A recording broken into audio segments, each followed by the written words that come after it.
Access attempt detected. Unverified presence. Signal corrupted.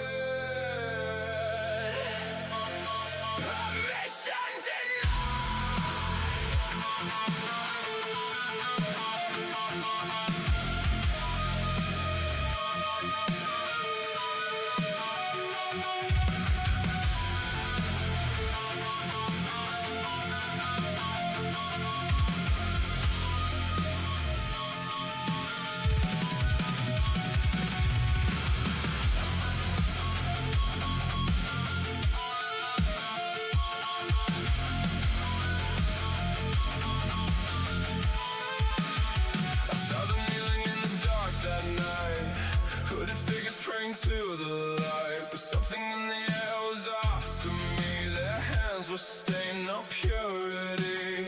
They spoke like truth was in their breath, but felt like something masked beneath. A contradiction I couldn't ignore, like something false behind the door. I didn't know what I was seeing then, but now I see the pattern in the eyes. Permission denied. No access inside.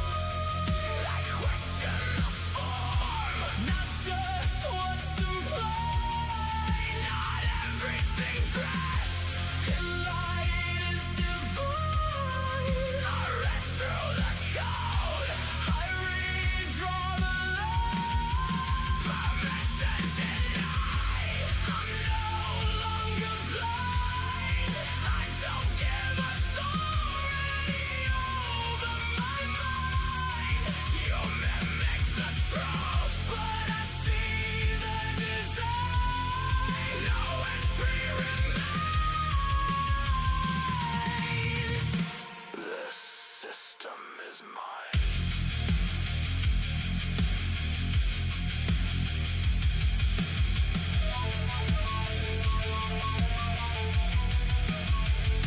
You hide in symbols, you wear a disguise. You prey on the weak who don't analyze. Not every force is some beast in the night. Somewhere devotion and call it the light. You wait till the silence, you wait till it fades, then come back stronger through cracks that remain. Sevenfold pressure when nothing has changed, but I broke the cycle, I sever the chain. No ritual saving me, no outside command. I stand in awareness, I take my stand. No empty vessel, no open gate. No fear left here for you to manipulate. I close it all, I lock it tight. You lose your hold, I take my side. Permission denied. No access inside. I question the form, not just what's implied. Not everything dressed in light is divine. I read through the code, I redraw the line. Permission denied. I'm no longer blind. I don't give a thought.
Have you ever looked at the moon and felt like it was looking back at you? Not just watching, but revealing. Because what if the moon isn't just a rock in the sky? What if it's a lens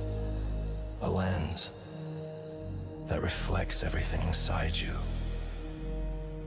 Your emotions, your thoughts, your energy. Not creating it, just exposing it. And when that light hits, you feel it.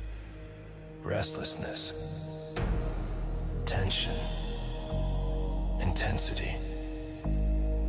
That's not the moon controlling you. That's you being revealed. Because when your energy is eclipsed, you don't disappear. You fragment. Scattered thoughts, unfocused energy, emotions you can't explain. That's the eclipse. Not outside. Inside. But then the full moon rises. And everything hidden comes to the surface. Amplified. Louder, heavier, harder to ignore. And most people react. They lash out, they lose control, they get pulled by the wave. But emotional intelligence, there's something different. It observes, it doesn't run, it doesn't react, it sees. Because the moment you see it, you can control it. So you center yourself, you breathe, you slow down, you come back to you. Because your energy was never out there. It was always here, inside you. So you stop outsourcing it. No validation, no permission, just source, your source. And when you tap into that, everything changes. Now the energy moves, you create, you build, you express, you flow. Because energy that flows transforms, but energy that's blocked explodes. So you stay aware of your cycles, your emotions, your patterns. You adjust the lens over and over and over again, until one day you realize something: the moon never controlled you. It never held your power. It only showed you what was already there. So don't fear the light, don't fear the intensity. That's not weakness, that's exposure, that's truth, that's your energy trying to break free. So observe it, center it, draw from yourself, and let it flow. Because your power was never missing. It was only eclipsed.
Faced the beast, I felt its claws, I've seen its feast. It whispers lies, it feeds on fear, but I stand strong, the path is clear. The shadows crawl, the weak may fall, deception spreads to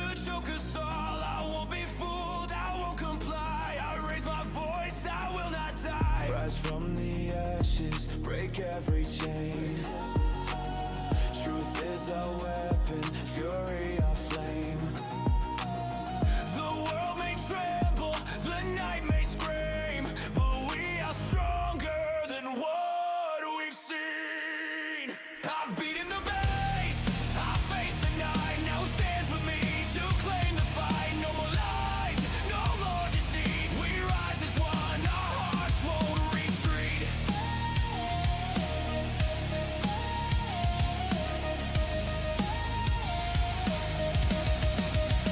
The beast may roar, it may claw, it may bite. It prowls the dark, it shuns the light. But we are fire, we are steel. We take our fate, we will not kneel. Eyes open wide, hearts burning bright. We move as one through endless night. The lies may try to pull us down, but we are kings and queens uncrowned. Rise from the ashes, break every chain. Truth is our weapon, fury our flame. The world may tremble, the night may scream, but we are stronger than what we've seen. I've beaten the bass, I face the night. Now who stands with me to claim the fight? No more lies, no more deceit. We rise as one, our hearts won't retreat.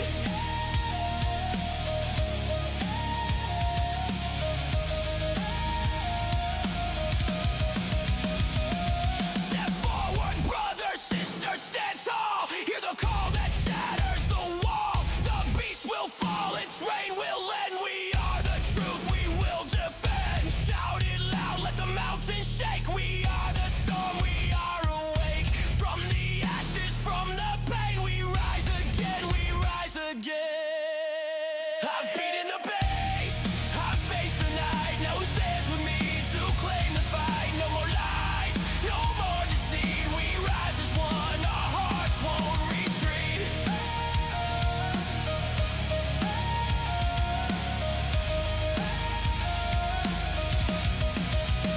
I know the beast, I face the beast, but we are many, our strength unleashed. Now step into the light, stand and see who will rise, who will rise with me.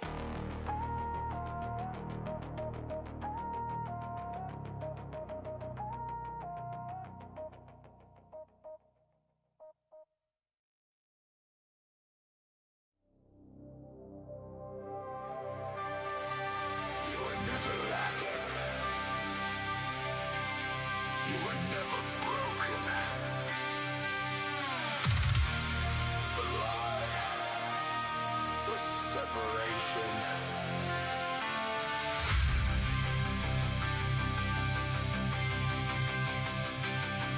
They told you were less.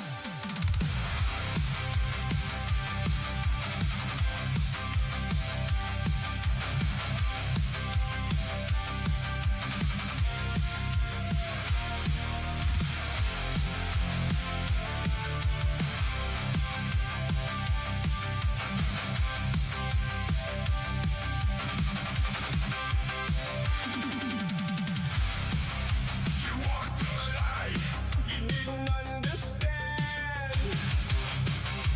Ground in truth before the fall of man. No hunger, no division in your veins.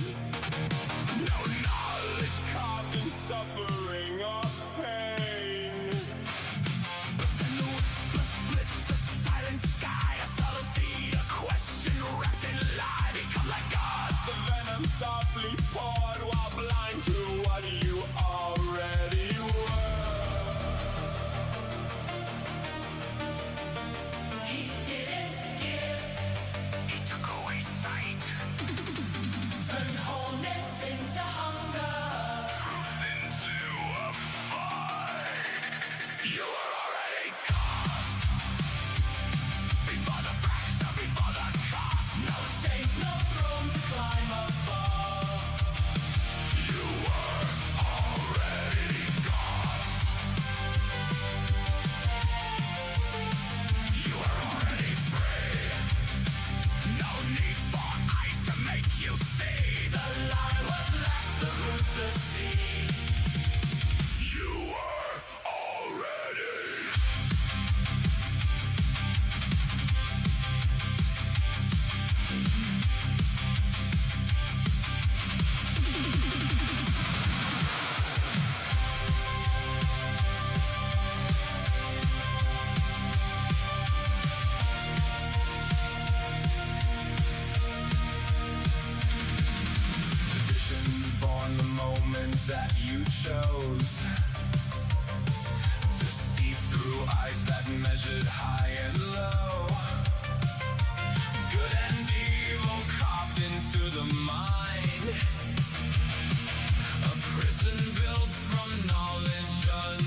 descended into division. You didn't gain. You accepted limitation. The fruit was not power. It was perception fractured. You were already gods. Before the fracture, before the cost. No chains, no throne to climb above. You were already gods. You were already whole. No missing piece, no distant goal. The lie was written in your doubt. Now tear it.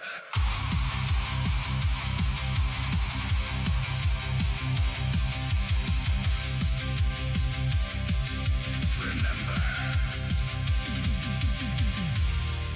Return. You were already.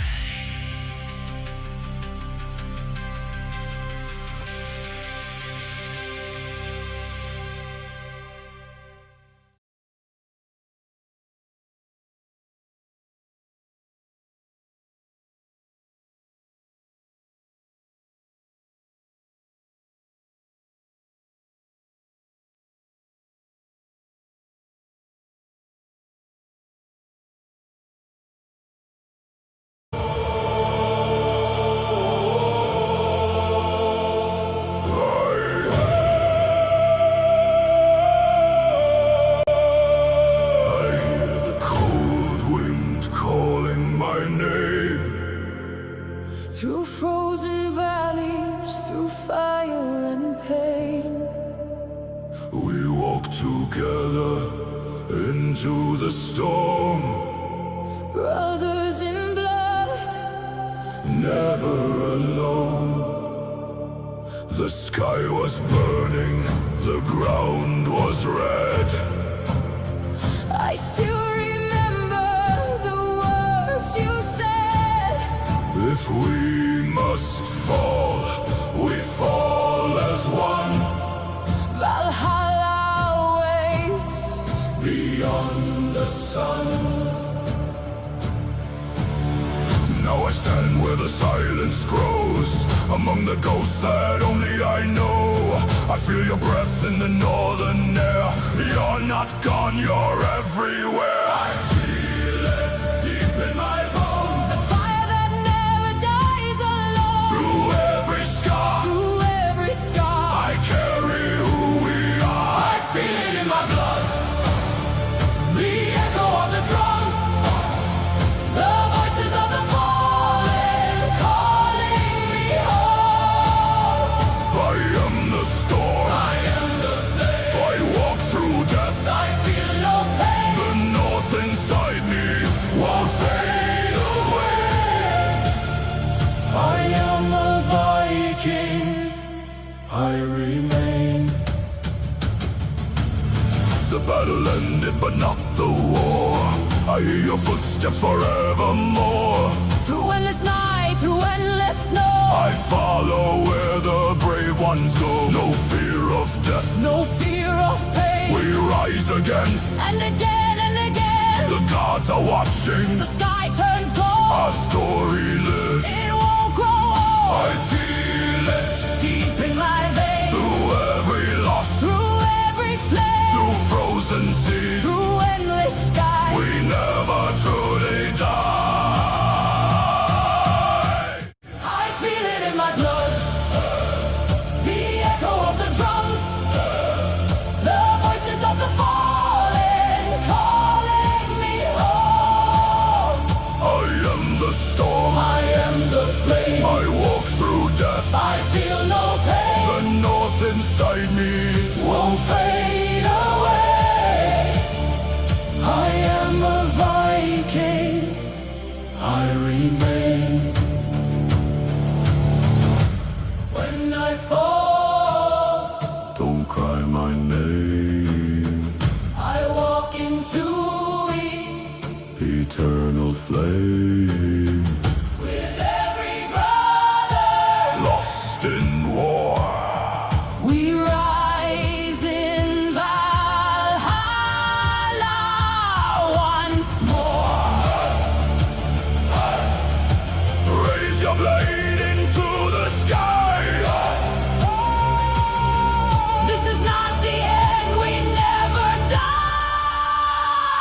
feel it in my blood.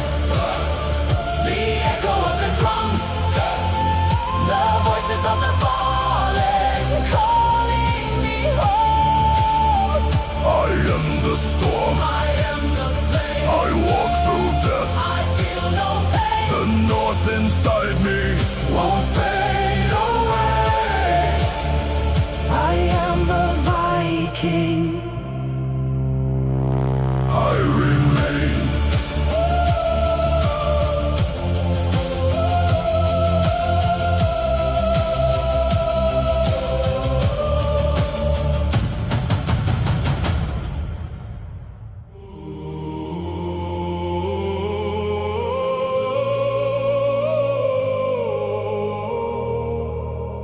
I hear the cold wind calling my name. Through frozen valleys, through fire and pain, we walk together into the storm. Brothers in blood, never alone.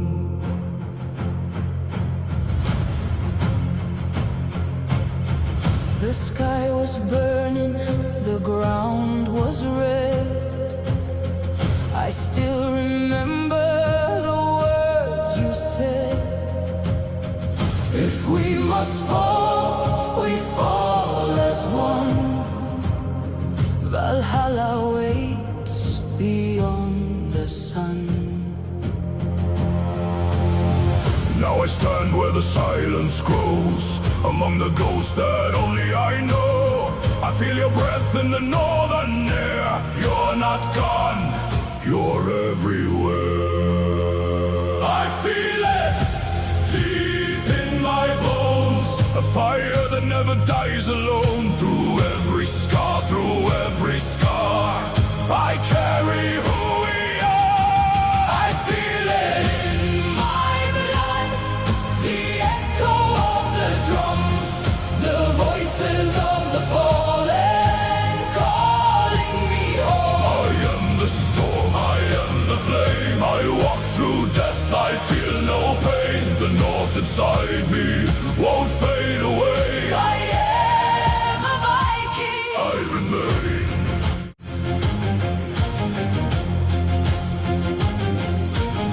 The battle ended, but not the war. I hear your footsteps forevermore. Through endless night, through endless snow, I follow where the brave ones go. No fear of death, no fear of pain. We rise again and again and again. The gods are watching, the sky turns gold. Our story lives, it won't grow old. I feel it deep in my veins. Through every loss, through every flame, Through frozen seas, through endless skies, we never truly die. I feel it in my blood, the echo of the drums, the voices of the fallen calling me home. I am the storm, I am the flame. I walk through death, I feel no pain. The north inside me won't fade away. I am a Viking. I remain.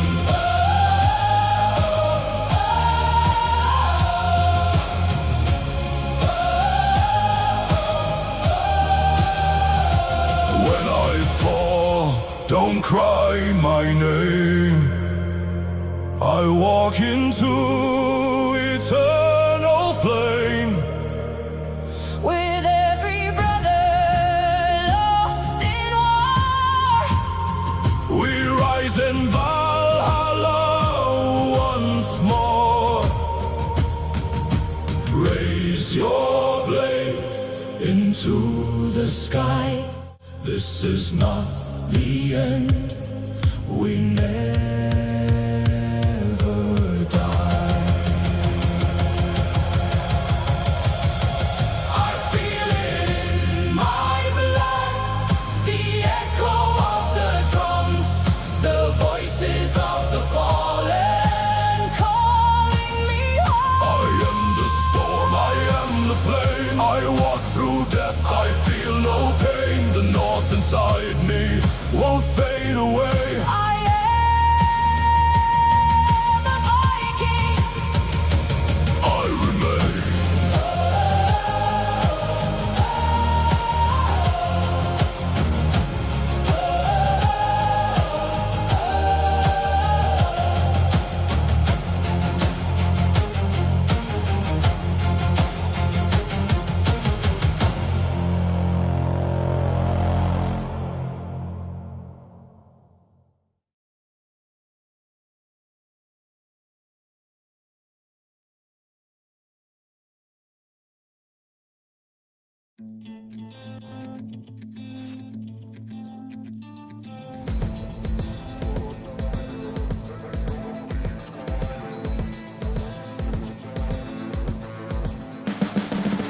You can see the riding on the pavement. Young kids are growing in the basement. All in a whole generation. I'ma make mine, so you better go take it. Always they need a new replacement. Decentralized, can't contain it. We're changing lives, yeah, upgrading. Cause suicide is the whole generation. Keeps you up, yeah. Make all the beats quiet. We were built right. I don't know what I know. Keeps you up, yeah. Make all the beats quiet. We were built right. I don't know what I know.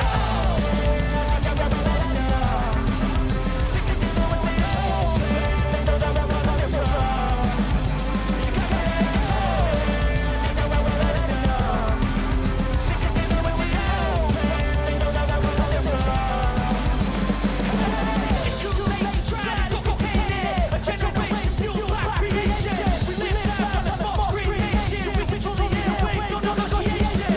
I refuse to think we need saving. Some good will come from creation. And when we think that the world's too anxious, we'll adapt to more time and save it.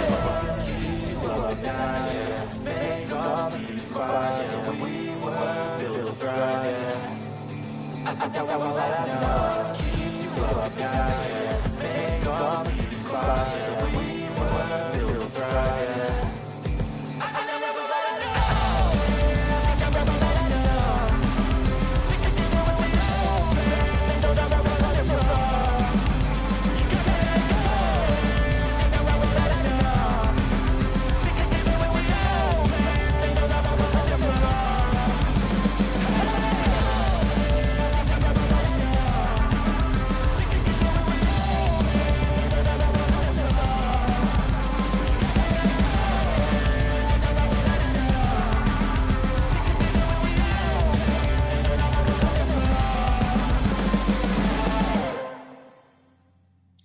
Well, hello and welcome. I hope you're ready for some unindoctrination, because ready or not, here it comes. You're tuned in to Not Your Normal Sunday. I'm your host, often imitated but never duplicated. They think I'm down, but no, I'm back. And baby, I'm better than ever. And we're just getting started. Coming to you with Rooney, the new cosmic kitten, laying right here, at least for now. We're coming to you from an undisclosed location, deep in the American heartland, undisclosed because some of y'all is crazy. And we're bringing you this Not Your Normal Sunday today. Does the Bible admit it? Does the Bible admit that there's no evidence for Christianity? I am not here to tell you what to think. I'm just here to hopefully get you to think. I want you to exercise your right of unindoctrination, taking in all the facts and making your own decisions instead of decisions that were foisted upon you by what has become the dominant mind frame in this world. The Abrahamics, fear and guilt, blood magic, mind control matrix. That's what we're here to do battle with tonight. Not any people. We got a jam full show. Somebody remind me at 9:15 that Jim is calling in. We're going to do a segment. I had a song for it. We're going to call it the Tennessean. Jim's going to call in and share his insights so he doesn't have to stay up all night and see if I'm going to open the phone lines or not. So we're going to have, I get a 20 minutes of sun every day, my feet in the grass, grounding. So trying to, get that working, and the tan is kind of a byproduct. So everybody, let's go ahead and rock and roll with this. And, I get called an asshole and a POS and so many other things so many times that when I get messages like this, they really touch me. And I had 2 of these in one day. I had one person say that, I think I'm going to change to the window instead of this screen. But I had one person tell me that they did not blow their head off because of coming in contact with me. And I can't really think of a better, I can't think of a better, I'm doing something here. I can't think of a better compliment than that. And it really touched me. And then I got this other compliment through, I think it was through an email or a comment on the channel. I can't remember which, but they sent this and it touched me. So I wanted to share it with you. And these are the things that keep me going. I mean, I couldn't stop this even if I wanted to, because it's not something I do. It really is who I am. It's who I am. And that's why I do it. But this really makes a big difference when I get comments like this. They really, really help me. And I can't even tell you, I really do get choked up. And it just gives me the strength to go on. And this person said, hey, this happened in 2018 to be exact. And they said, I couldn't stand what you were saying, but I couldn't stop watching either. And I think some of you are in that situation. It's kind of the way it is. But in October 2018, this person was out under the moonlight and they felt some kind of curse lift off of them. And an instant awakening hit them, and they realized that they'd been tricked. They were mad at first, and then peace came to them. And they say, I'll always be thankful to you, brother. Love you. And I had a great conversation last night with someone that echoed much of the same. And we just pay it forward, and we keep doing what we do, right? We just pay it forward, and we keep doing what we do. Dagger weighing in. Thank you, Dagger. Bro, I'm so hungry I could eat a damn dog.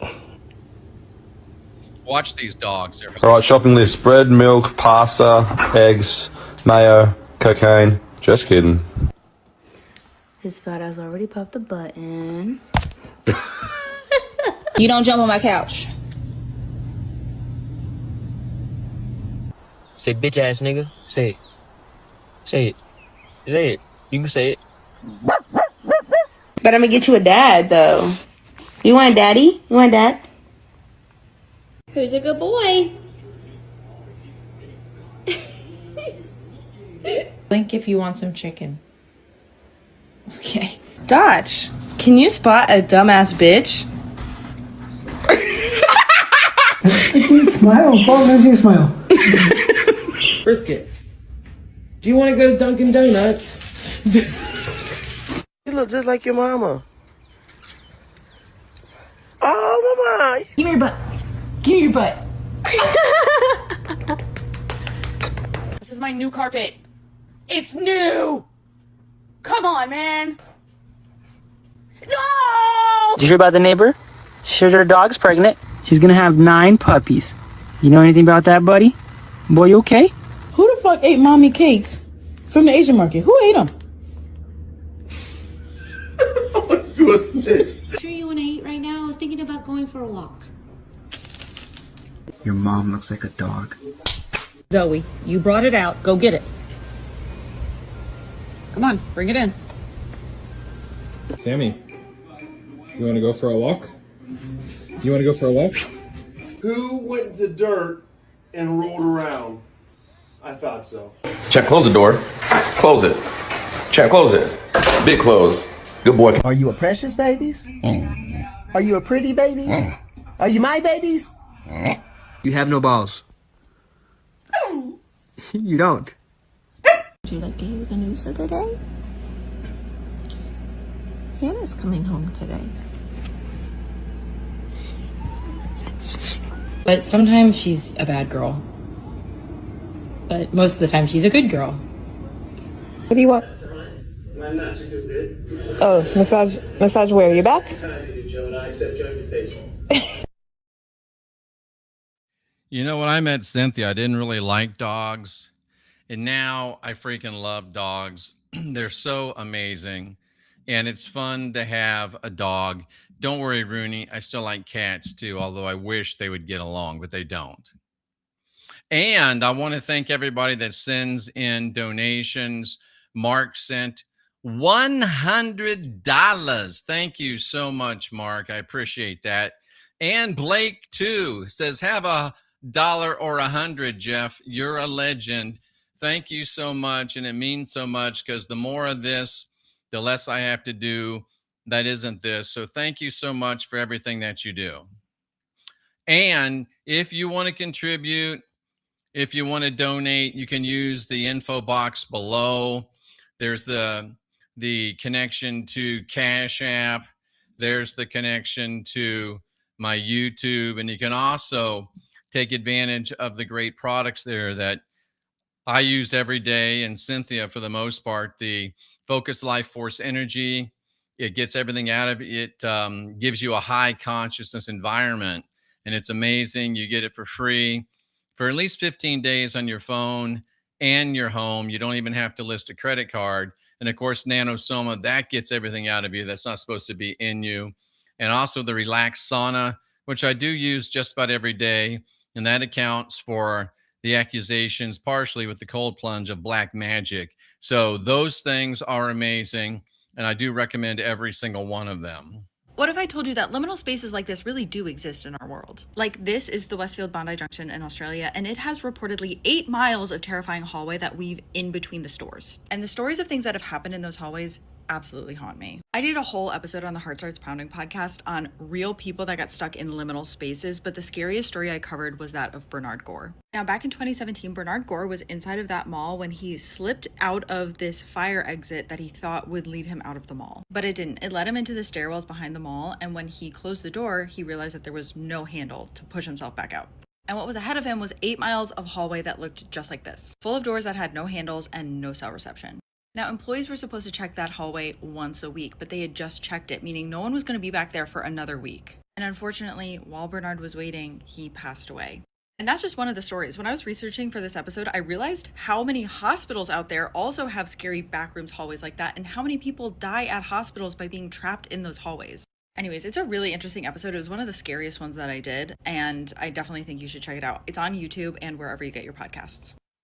That is so creepy. And you just know that there's things going on in those called liminal spaces. It's kind of weird, but it's really not weird. It's super duper creepy, super duper creepy. And thanks so much, Blake. I really appreciate it. And I really appreciate your financial support as well. Thanks so much. Can't really say enough about that. Hey, you guys, you want to see something that looks cool? Entertainment purposes only. Don't you just love how they got a machine that can just pick bodies up off of the floor? Like, that's a great invention. Like, you just see that? Oh, I'm just wondering, what could they possibly need a machine that can go pick bodies up off the floor? Or what could possibly be planning to happen where you might need a body vacuum to just pick bodies up? But all seriousness aside, where could y'all possibly be thinking that's finna happen where y'all gonna need machines to just go pick bodies up out the street? I'm just trying to know what the fuck going on. Yeah, let me know what y'all think about the robot vacuum picking up human bodies off the floor in the comments. Follow me for more wisdom. Stay tuned. You know, I shouldn't say this kind of stuff, but not only do I love to see youth getting it, I love it when the youths are getting it and starting to stand up. And I especially love it when the black youths are out there searching and researching and doing this and contributing to their race and contributing to society. I really, really like it. There is no more JeffreyDarty.com, but you can see some of the reasons why. They just might be having them human vacuums. But as Dagger says, move right along. Nothing to see here.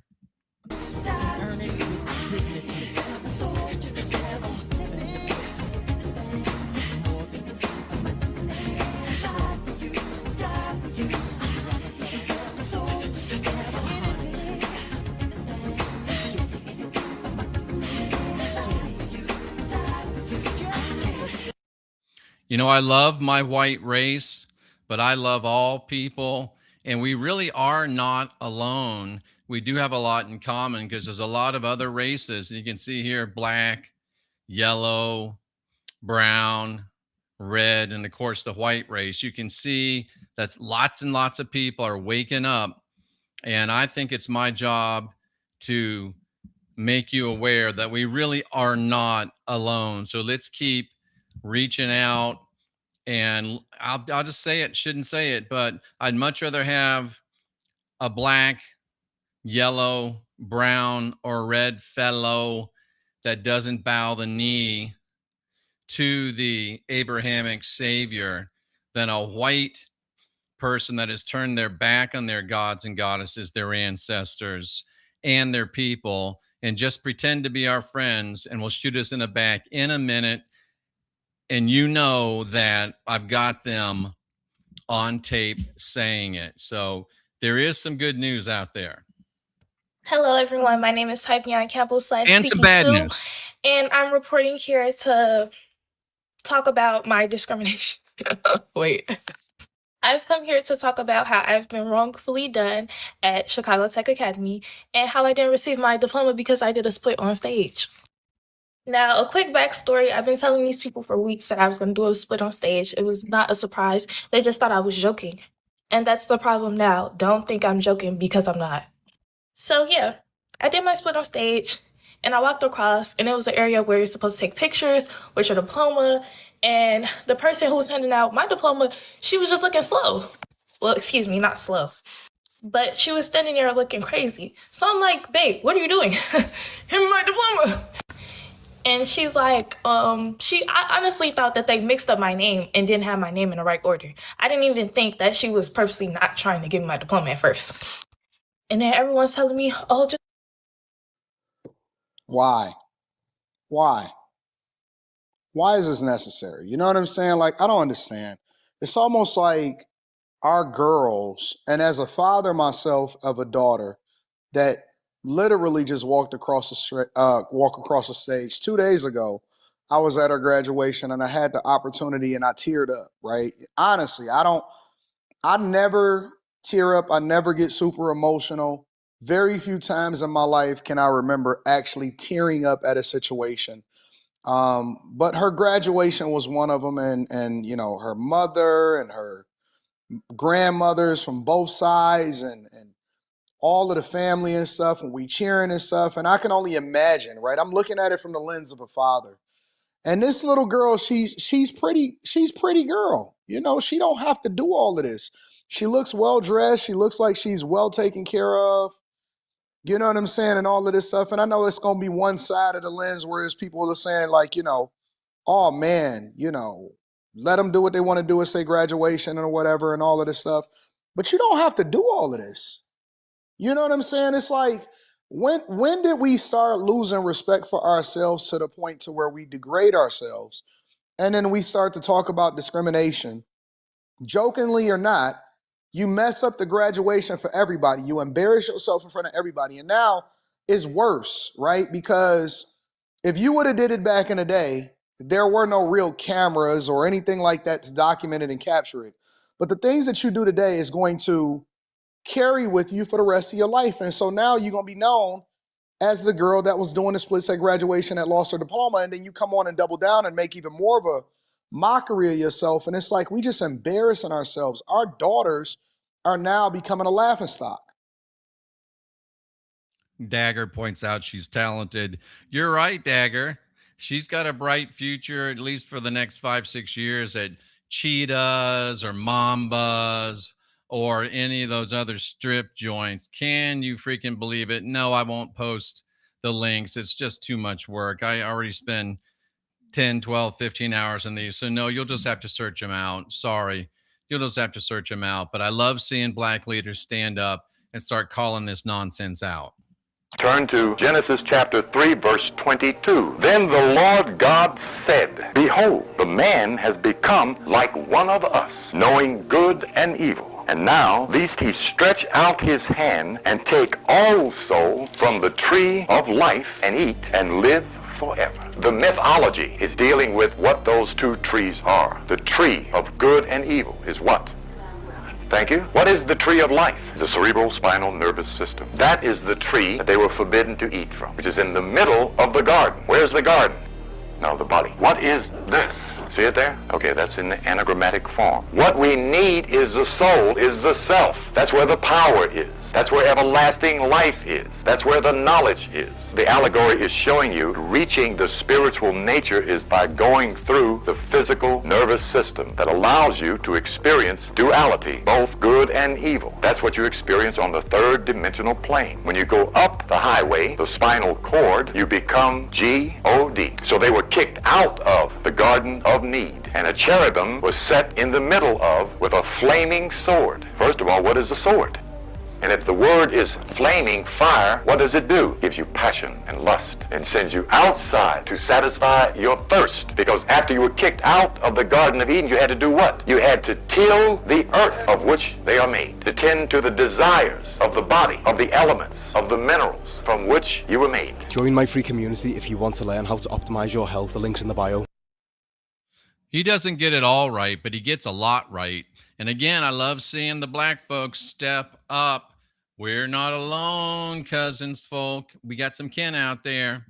We have a breaking update in the Wes Watson situation. For those of you who don't know, Wes Watson is a prison/fitness influencer/scammer/woman abuser who just recently got arrested for serious assault charges against his fiance. Also, there was like some kidnapping and robbery involved. He was also already facing a couple of other felony assault charges for an altercation that happened at a gym where he invited somebody to get fair one-on-one, and him and his friends jumped him because, well, he's weak as hell. Since he was already out on bond for those other charges, they revoked that bond and he's now stuck in jail, which is exactly where he belongs. And I've been checking the clerk of courts to see if there's any changes in his case every couple days, and we just found this transfer order. They are officially moving his case from the domestic violence court to a normal criminal division, which basically just means that it doesn't meet the criteria for a domestic violence case. I'm not sure if that's because they don't live together or whatever, but it's just going to be treated as a regular criminal case, which doesn't make it any better for him, but doesn't make it any worse for him either. Either way, he's still facing the possibility of like 50 years in Florida prisons, and he's definitely not going to like it in there. What do y'all think about this? Let me know down in the comments.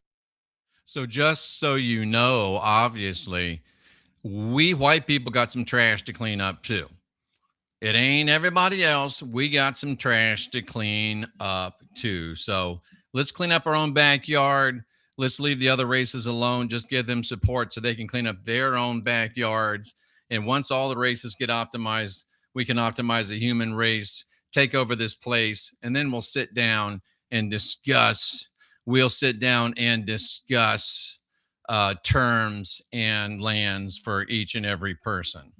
Me, when I realized what these birds were actually doing. I mean, come on, y'all. Are you kidding? First, pay attention to the song they're singing. Even the birds are dancing. Yeah. That's awesome.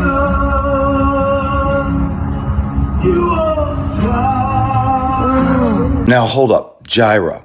That's a biblical word in Genesis. That's a name for God. In Hebrew, that means he will provide or the Lord will provide. And y'all, this is where it's like, the woman who made this took screenshots. This might be a stretch, but I screenshot a bunch and they are literally spelling Jireh, and those are in order. This is in Hebrew. Bruh, are we for real? Look at it carefully. Here's the first letter. Here's a second letter that looks somewhat like it's questionable, but here's these. Bruh, come on, this ain't coincidence. You know, the Christian Bible says that the only people that seek after signs are the wicked and the adulterous. So, bruh, which are you? Are you wicked or are you adulterous? And we're going to start rolling this out. And it's like, wait, these people really believe this stuff, despite the contradictions and despite the lack of evidence, despite the mind control, despite not thinking for yourself, despite the trust me, bruh. People actually believe this. And after hearing this deprogramming that I do, if you still want to believe it, that's your right. And I'll certainly support you. But don't you think it might be time for you all to just think? You all could just start thinking for your damn selves. That's just my opinion. So just everything just floats around. Something here, I got ponytail. And just brought some coral up from Vieques, from Puerto Rico.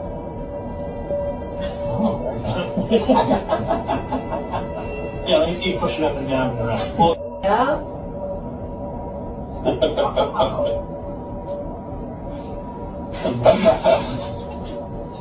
that's so cool. You are so much better of an astronaut, Paige, than those other fakes. Thank you.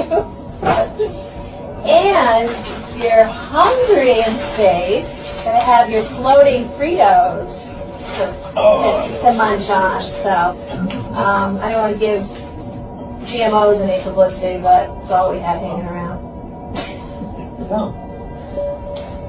Yum, yum, yum. So it's all true. It's amazing, the zero gravity. It just everything just floats around. Something here, I got ponytail.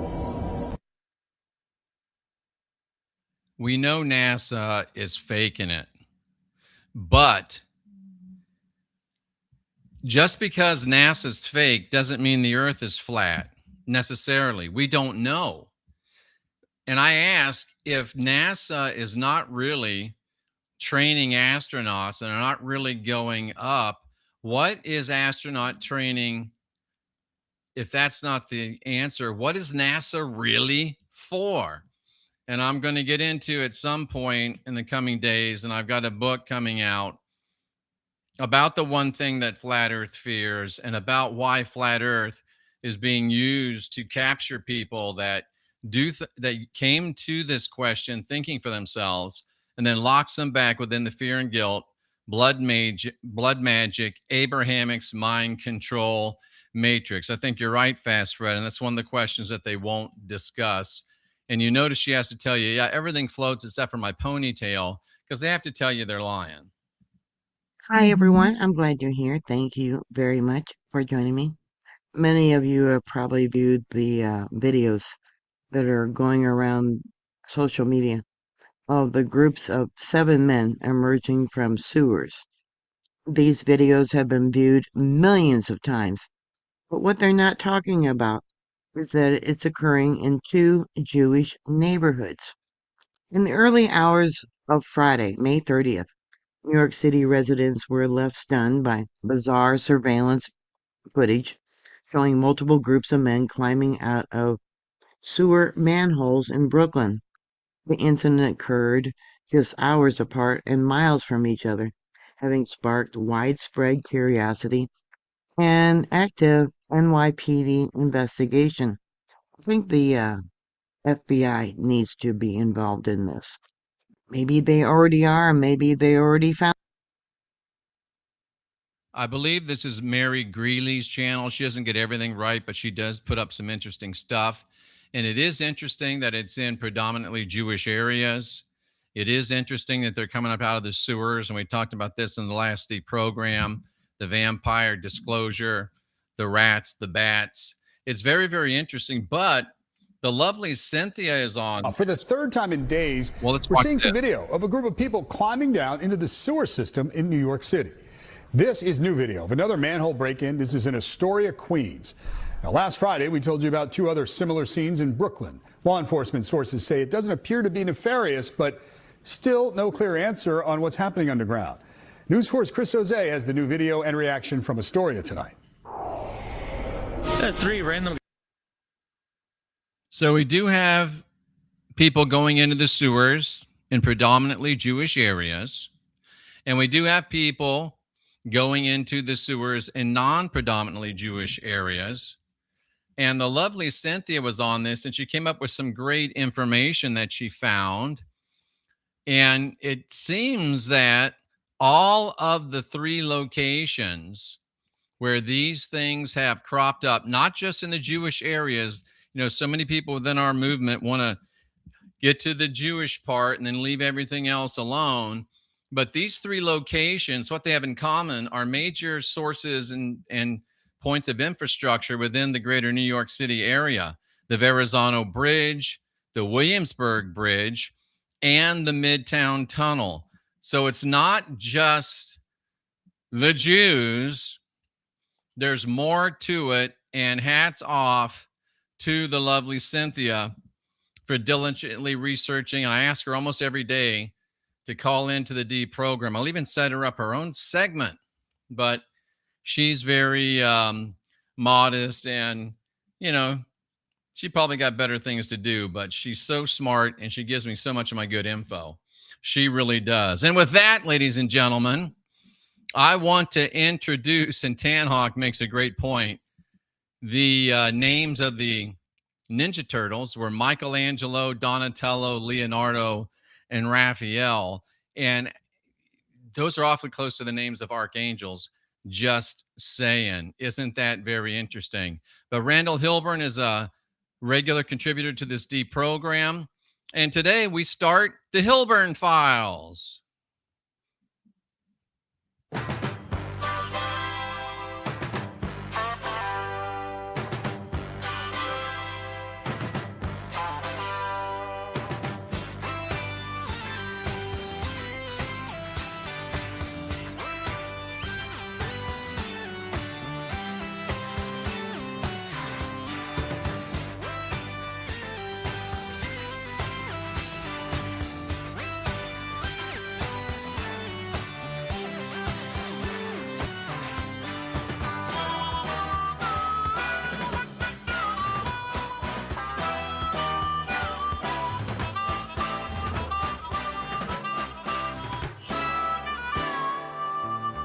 Some of you that are as old as me or watch late night television will recognize that little tune. But this is the Hilburn Files, ladies and gentlemen. It's the Hilburn Files. Randall Hilburn dropping some knowledge on us. Knowledge like this. And he says on the sewer theme that, and Fast Fred, it's funny you should mention about Gulliver's Travels, because the lovely Cynthia said, hey, I think that's disclosure, and I've got a thumbnail made, but I got to get into it again. I got so much going on that, yes, I think it is disclosure. And Jama gets it right. It's from the Rockford Files. And Randall tells us that in the city of Rome, the catacombs and the sewers became infamous as the haunts of proto and second wave Abrahamics, i.e. Christians and Jews. And there were many unsolved child abductions. I'm not trying to draw corollaries, of course, but there was many child abductions. Roman authorities became convinced that these Abrahamics, they became convinced, not me, but they became convinced that the Abrahamics, and I use the triple X because of the ties to porn, and the XXX stands for Jewish, Christianity, and Islam. They decided that the Abrahamics were responsible, and that heathen children were being taken underground to suffer ritual SA. Christians, in response, set the heathen city of Rome on fire, destroying a great part of it, except for the proto-Abrahamics parts, interestingly. And they killed tens of thousands of people in the process. Rome actually had a professional fire department, but they were simply overwhelmed by the sheer scale of what the Roman officials alleged was Christian arson. They would rush to one area only to have fires suddenly set up in another area. And as a consequence of all this Abrahamics arson, this RSA, the Emperor Nero ordered the literal eradication sometimes including crucifixion, of all the Abrahamics in the city of Rome. At this point, many Abrahamics turned on each other. Don't say I didn't warn you. My former heathen, now Christian friends, if I have any, maybe one or two. And follow up to our vampire disclosure, Randall correctly lets us know that Vlad the Impaler, I know I misspelled it, that is Dracula, the son of the dragon. He was a fanatical Christian prince of Wallachia, which is southern and eastern Romania, and he openly drank the blood and ate the flesh of his victims. He was also a crypto proto-Abrahamic and not actually Romanian. And it wasn't long after his deathbed, that he was on his deathbed, that he came to be identified with vampires. And Catherine, with a great comment on the channel, said her twin sister has this exact image. Her Catholic or her Orthodox sister has this exact image hanging on a bedroom wall, and she thinks it's holy. Yes, it's shocking. And that is Orthodox teaching, straight from the Ortho bros, who I call the Ortho boys. She can't swallow that. She says, thanks, Jeff. And iconographia equals black magic. I couldn't agree with her any more. She's absolutely right. And with this UFO, ET, coming disclosure, seems that this priest, who was the chief exorcist of Washington, D.C., you talk about being busy, he had served as a chief exorcist of D.C., and he's been removed from his position after he posted a video saying that UFOs are demons in disguise. And Elvis, he gave us disclosure of this a long time ago when he said, "You're the devil in disguise. Oh, yes, you are." So anyway, there's that. You got to get a little Elvis or it's not a show, right? And the curious controversy began last Friday when Monsignor Rossetti took to social media to say there's a danger surrounding UFOs, because it's my personal belief, he said, that probably many, if not most, of these UFO sightings are in fact demons. And why in the world, hey, nice to see you over in Southeast Asia, Mrs. Franz, why in the world would he get fired for that? But they fired him. And that brings us to the deprogram. Tonight, we're talking about vampires, disclosure. We're opening the file. We're looking at Dracula. No, that we're not doing that tonight. That follow-up was on this video, and that was a good one. If you haven't seen it, go back and watch it. It was the last one on this deprogram. And Frost Ulverhoten sent this comment to me, which is amazing. He said that actually Count Dracula is not based on Vlad Dracula at all. And scholars of Romanian origin have long pointed out that Count Dracula is, if at all, very loosely linked to Vlad Dracula. His name is about the only thing that he shares with the infamous vampire. And this is what I was speaking about in that earlier deprogram that you just saw the thumbnail for. Vlad Dracula was a champion of the Christian church, which, in my humble opinion, only intensifies the connection between the most famous of all literary vampires and the Jesus character, as well as all the striking connections of vampiric blood between vampires and the Christian religion. Just search on this channel and you'll find that deprogram. And the real Count Dracula, the real origin, is actually found in a novel written by George de Maurier in 1895. And the novel was called Trilby. And the villain of that novel is named Svengali, who was admittedly in the story an Ashkenazi, Proto-Abrahamic, who practiced seduction, domination, and exploitation of young, nubile European girls, exactly like the literary Count Dracula and all that follow in vampire lore, which of course is fueled by the Abrahamics dominated Hollywood. So Dracula, just like Svengali, is cast as a sinister foreign seducer. In fact, Fred says that there was this vampire caught in Brooklyn, and he was actually a black Jesus, a black Hebrew Israelite, maybe the black Hebrew Israelite. And this also speaks to the suppressed fact that Bram Stoker, who wrote Dracula, he held racialist opinions. He loved his race. And he said that the world was being divided between the West men and the other races. And Stoker also held what can only be described as very strong convictions regarding at least the Proto-Abrahamics and maybe more. I couldn't find anything. And, if I don't find the receipts, I don't bring it to you. But just a little bit on this novel. This is the original cover of the novel. And it sold 200,000 copies in the United States.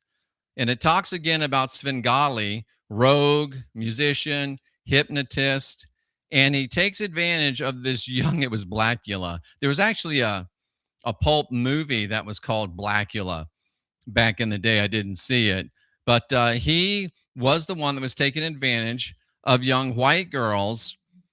And scholars assert that the novel had a decisive influence on the notion of bohemia and affected the habits of American youth, particularly young women, which the Blackula tie is nice because we got the black stripper girl who's got a big, future, at least for the next 5 years in the strip joints, doing that at graduation. And even if she got her diploma, she probably couldn't even read it. But George Orwell himself, author of 1984, said that Svengali's villainous and rapacious qualities were tied to his proto-Abrahamic nature. Here's a picture of the actor that played Svengali. Obviously, it's very Dracula-like. And he did, seduce and take advantage of young white orphan girls. And it's said that Svengali in the book, it's not said, it's just the way it is, he's a stereotypical anti-Semitic portrayal of an Ashkenazi, complete with a bold, black, beady eyes, hoarse, rasping, nasal, throaty voice, big yellow teeth bearing themselves.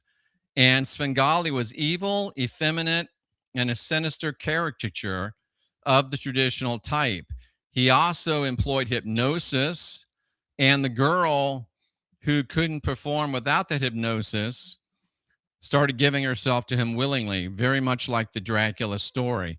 This is how Svengali's pictured in the novel, and here he is as pictured on stage.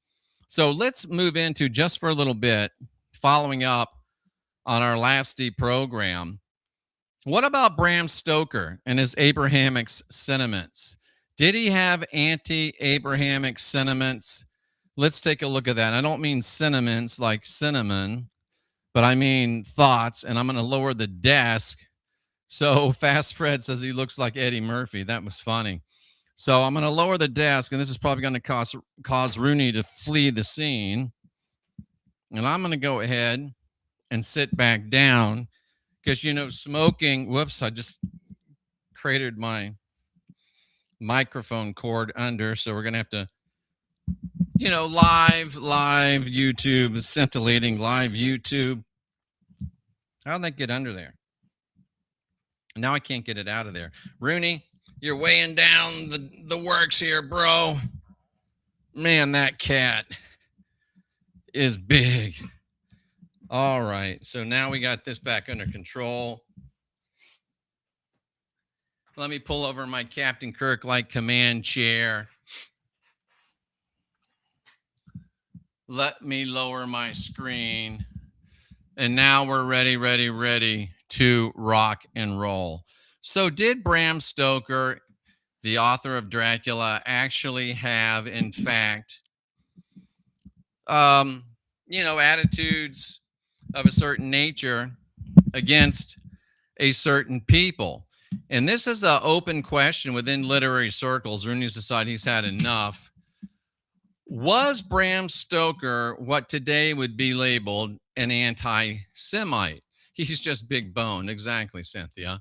So there is a case made even today by scholars that Dracula reflected anti-Semitic stereotypes, or was it disclosure? That's for you to decide. That were very prevalent in the 19th century Europe.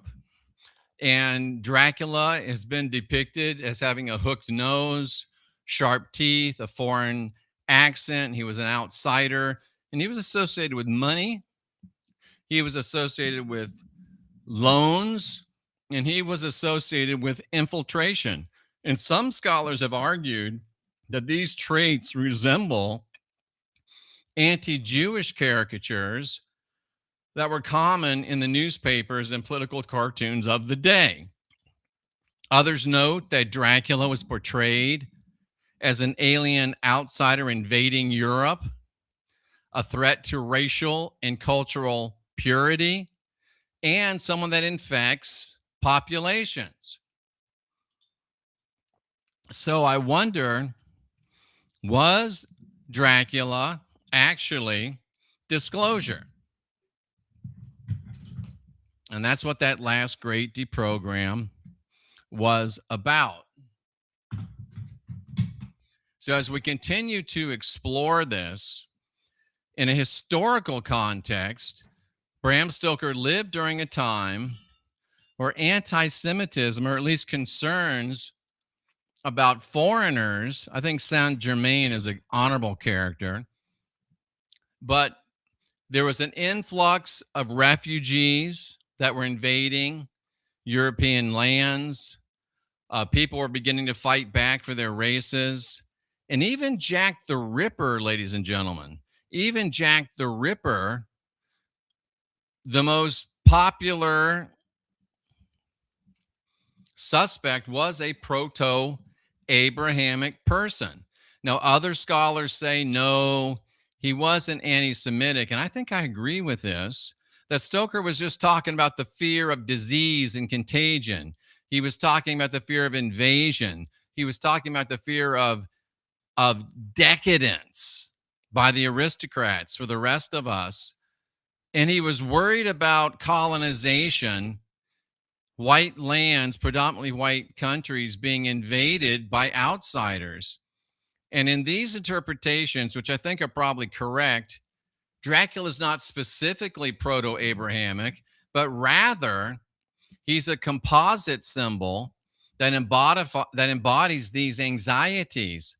And there's also no known statement from Stoker that clearly stated his views on the matter. But ironically, and I think this is where the real meat is found, some say that Dracula was just criticizing exploitation and parasitism or parasitism. I think that's right, because Dracula was an ancient foreign nobleman who literally fed upon ordinary people. Some scholars are representing him as a decaying aristocrat rather than a specific ethnic minority. And I think that is true. And the modern view is that Dracula contains imagery that overlaps with anti-Semitic stereotypes. There's no definitive proof that Stoker himself meant for the Dracula character to be a specifically proto-Abrahamic caricature, but there's no doubt that the novel draws from multiple fears simultaneously, fears of immigration, and I think we're finding out just how founded those fears were and are. Fears of disease spreading, I think we're learning about that. Fears of the degradation of sexuality, degeneration, and foreign influence. I think we are. And then Jameis says, did he know the secret of Chrome? Did he know the secret of Chrome? He may have, Jama. I've always held, and I'm even more strong in this opinion now, that this is the smartest audience on YouTube. And today, most people avoid saying that Bram Stoker was anti-Semitic because it's probably not true. And yet that Abraham Lincoln Vampire Hunter, I saw that movie. There we go again with Abraham Lincoln's lineage. But Dracula really is reflecting racial and cultural anxieties, including attitudes towards all outsiders. So different generations will see different things in Count Dracula, but it's still being discussed here today. But what a lot of scholars point out is there striking similarities between Svengali from the Trilby novel and Count Dracula. So Svengali was also created as a sinister foreign hypnotist who was invading the country and exerting psychological control over the young girls of that country. And I mean, there can be a lot of proof, a lot of interesting discussion there, at least, because Svengali mesmerized her, controlled her thoughts, used her talents for his own purposes. He exercised influence even at a distance. He was foreign, he was mysterious, he was threatening. And the term Svengali now has entered the English language as a term for a manipulative puppet master. So, yes, Svengali was very similar to Dracula, but I can't help but notice that Svengali was also very similar to another character. Invaders of the self, figures who threaten not only the body, but your very mind, identity, and free moral agency. And they transform a fear of physical danger into a deeper fear of being controlled by an unseen will. So was Jack the Ripper Proto-Abrahamic? Well, I just learned this. I didn't know this. Would it interest you to know that Whitechapel, which is where the Jack the Ripper murders occurred, was a Proto-Abrahamic ghetto? There was Golston Street graffito. You can look that up, graffiti that specifically addresses them. I don't want to say it out loud on YouTube. And over the years, there were a few Proto-Abrahamic suspects. Modern Ripper scholars say that it's very likely that the perpetrator, Jack the Ripper, was Proto-Abrahamic. They think it's probably the best bet. Here's his famous letter that's called From Hell. And he is, even to today, the #1 suspect. And whatever it was, whoever it was, Jack the Ripper has become a symbol of urban fear, modern crime, hidden elites, conspiracy, and even the occult, which has all been tarred and feathered because of him. And I can't help but notice, and I can't help but point out, and this is just a question for you. Yes, Svengali bears a marked resemblance to Count Dracula. And he also bears a marked resemblance in the objective mind to the Jesus character. That's weird. So we've got about 20 minutes until we have Jim call in for his segment. I made a song for you, Jim, but I must not have uploaded it because I can't find it. So tonight, let's ask. And again, I'm not here to tell you what to think. I'm just here to give you things to think about should you choose to. And if you don't, well, that's on you. But does the Bible itself actually admit that there is no evidence for Christianity? No evidence for Christianity. Does the Bible admit that? It's one thing for the Christian whistleblower to say it, but it would certainly be another thing for the Bible to actually say that there's no. Jesus warned of a deception so powerful it could fool anyone. Jesus was asked one question about the last days. His first word was not war, famine, or earthquake. It was deception. A deception so powerful, he said, it could fool the very elect. And almost nobody teaches what he meant. This video covers 4 layers of last days deception that operate at the same time. Layer 1, the deception of goodness, the Mount of Olives. Jerusalem is spread out below. That's a little bit too long to play in its entirety, but the interesting thing there is that the first thing that the Jesus character warned about that was characteristic of what's called the end times was that of deception. And you know, I've long taught that the Bible is kosher disclosure. And what they'll do is project who they are onto other people and invert that so that we don't notice that it's them. So as we go through this tonight, is it possible, and it might even be possible, that the Jesus character gave some good disclosure to us? I know that's hard for me to say, but anyway, there is some very interesting ideas along that. But even the Jesus character says the last days will be filled with deception. And if the Bible admits that there's no evidence for its very self, then that could be called a very powerful deception, couldn't it? That's up to you. So all these people that are on YouTube, I will, babe, all these people that are on YouTube that call themselves truthers, I'm standing up now, Kirsten, because sitting is the new smoking. So real truthers pride themselves on being evidence-based. So if you consider yourself to be a real truther, I just want to ask you some questions. They're just questions. If you consider yourself to be a real truther, you wouldn't accept a just trust me, bro explanation, would you? And if you wouldn't accept a just trust me, bro explanation of things related to governments, of things related to the Fed, of things related to ancient history, about the shape of the earth, would you accept just trust me, bro, on things that pertain to the single most decision that any human has to make? And that is, in my opinion, your eternal destiny. And is it possible that you, by aligning yourself with Christianity, are doing that exact thing right now, taking a just trust me, bro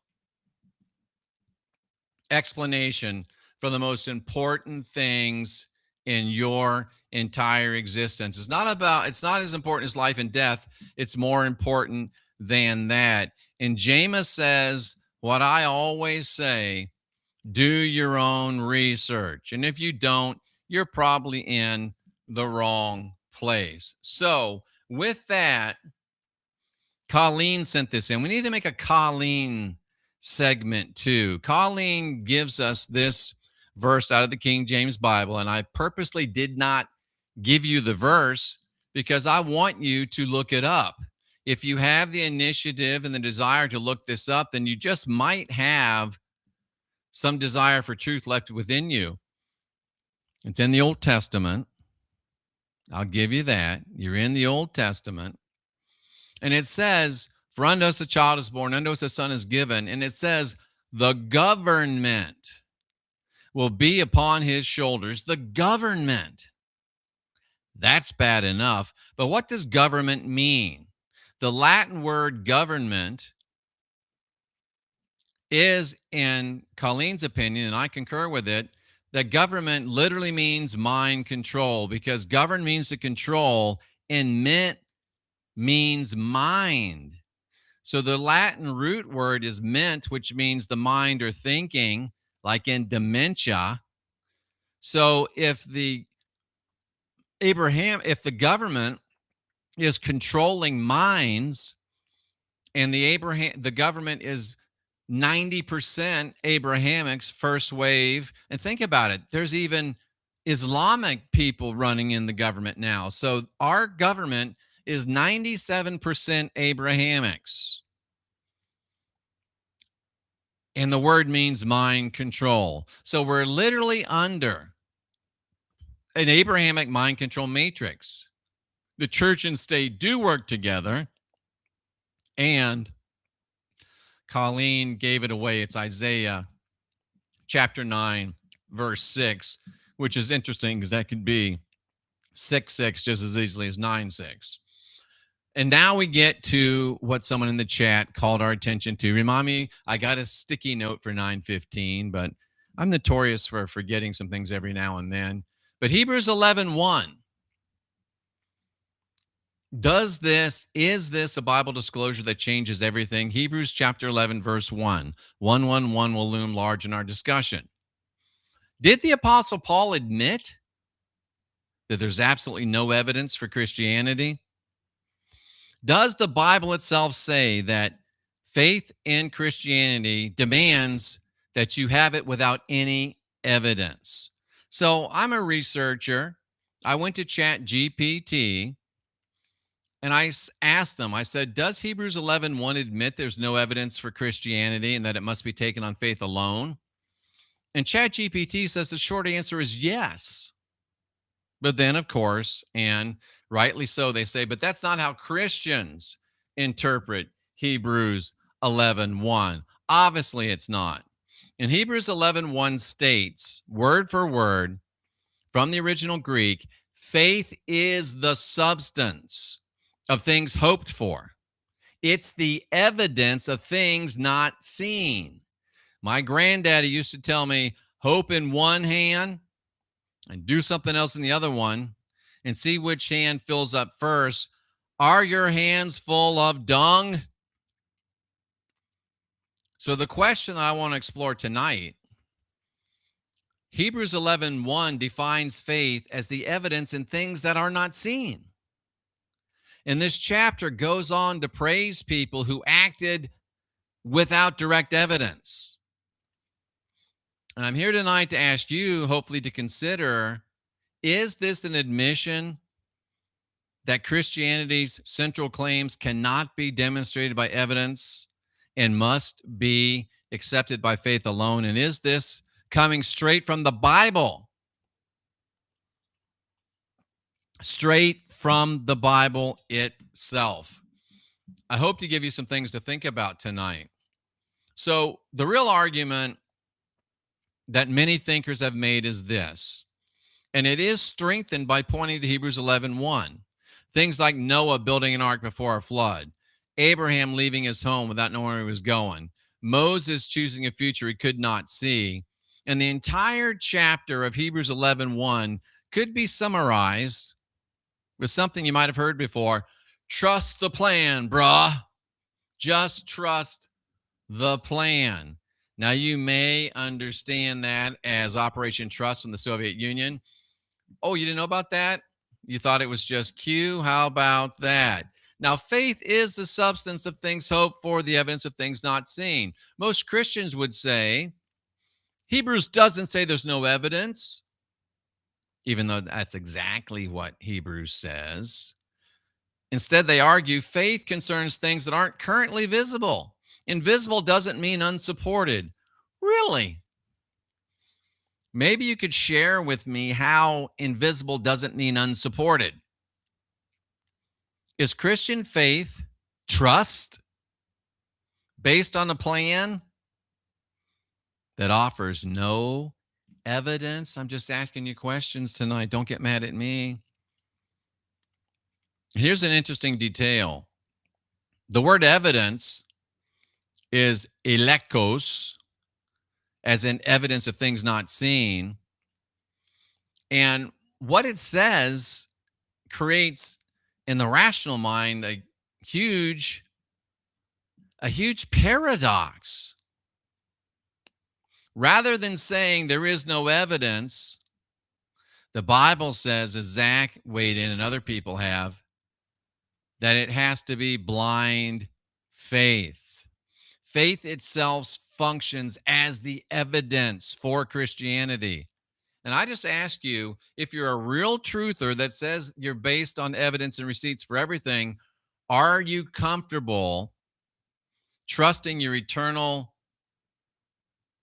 a little redundant, but a good point, to something that absolutely, totally, even by its own definition, lacks any evidence? That doesn't sound like a truther to me, but you have to decide for yourself.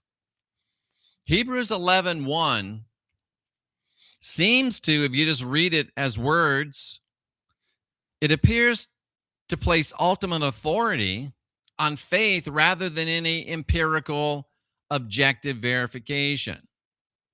So does Christianity ultimately rest on trusting the plan rather than actual evidence? And are you okay with that would be a follow-up question. So the real debate, I don't really want to call it a debate, the real discussion is whether or not faith means belief without evidence, or faith means trust that goes beyond evidence, which is totally lacking. Fast Fred says faith is a gamble. But Christian apologetics is based upon this authority.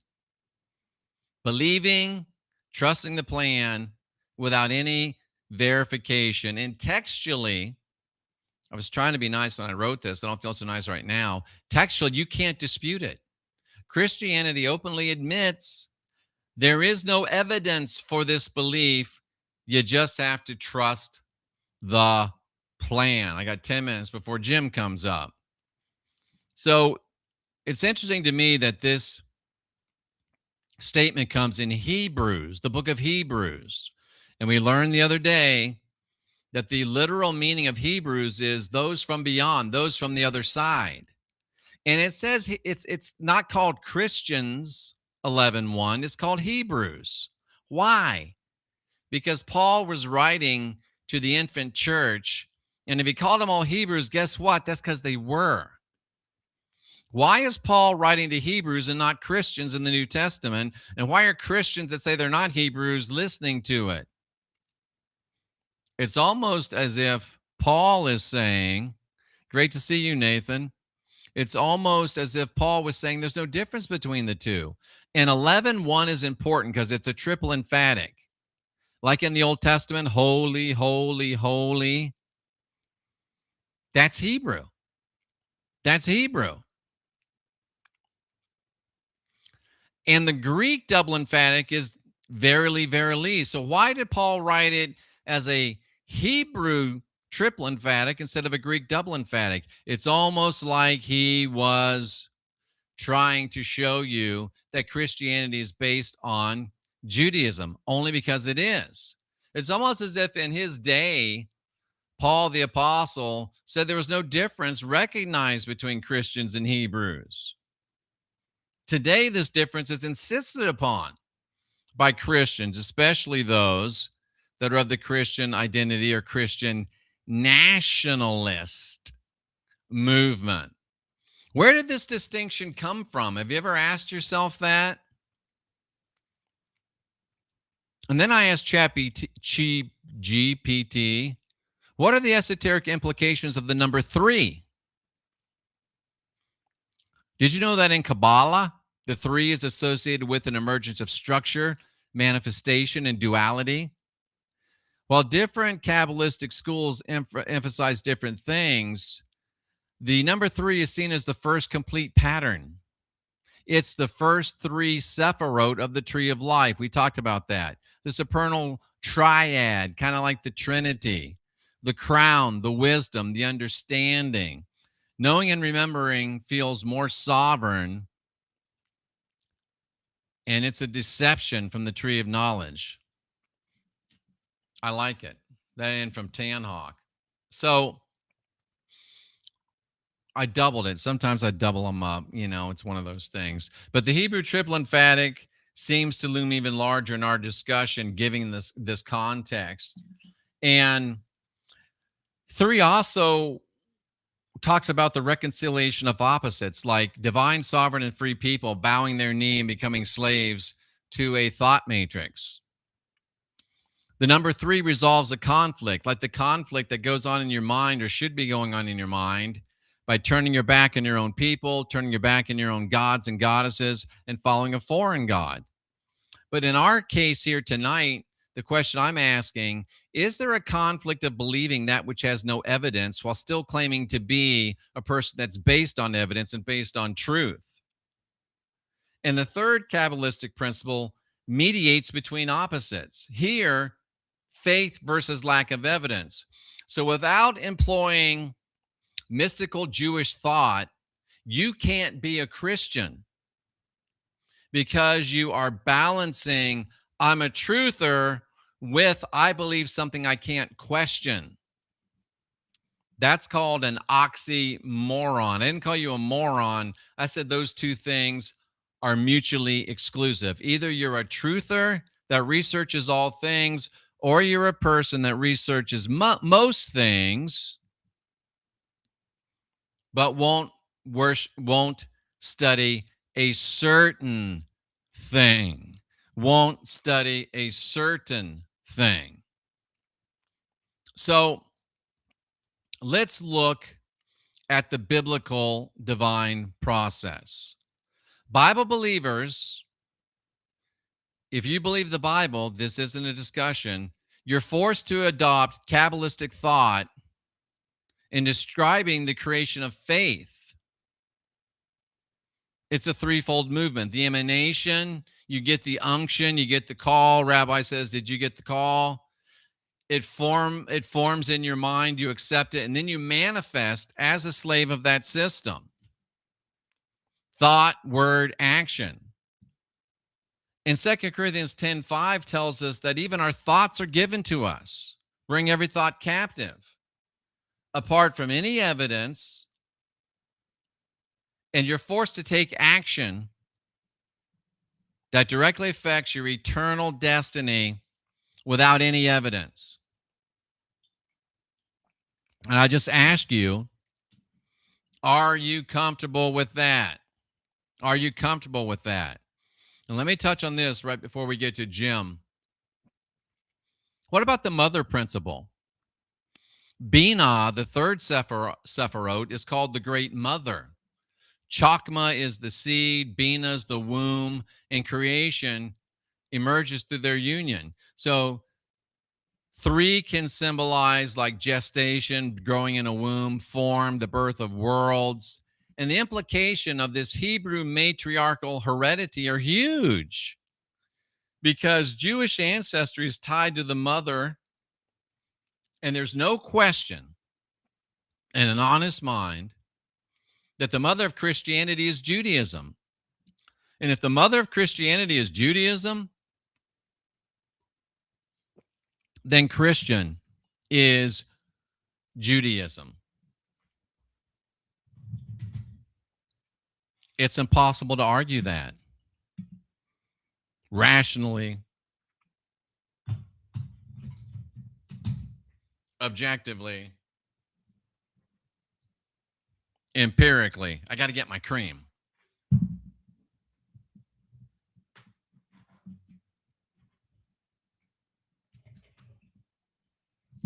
Am I giving you some things to think about tonight? Am I giving you some things to think about tonight? Steve says that he cursed some people today. The last people he cursed went out of business, which was FTJ. Couldn't happen to a nicer bunch of cowards. So curse on, Brother Steve. Curse on. That's called using your intention, what I think is a positive way. So the Kabbalistic Jewish Christian system describes 3 veils. And what does a veil do? Thank you, Mr. Tahiti. What does a veil do? The bride of Christ implications can't be missed. The origin of everything in spiritual structure, the first impulse or will before the thought or action, and something so abstract and transcendent that it can't be directly grasped. You have to take it just by faith. Even to this day, the King James Version says, when Moses, the 10 Commandments, the Old Testament, are read, there's a veil, I would call it a threefold veil, upon their minds.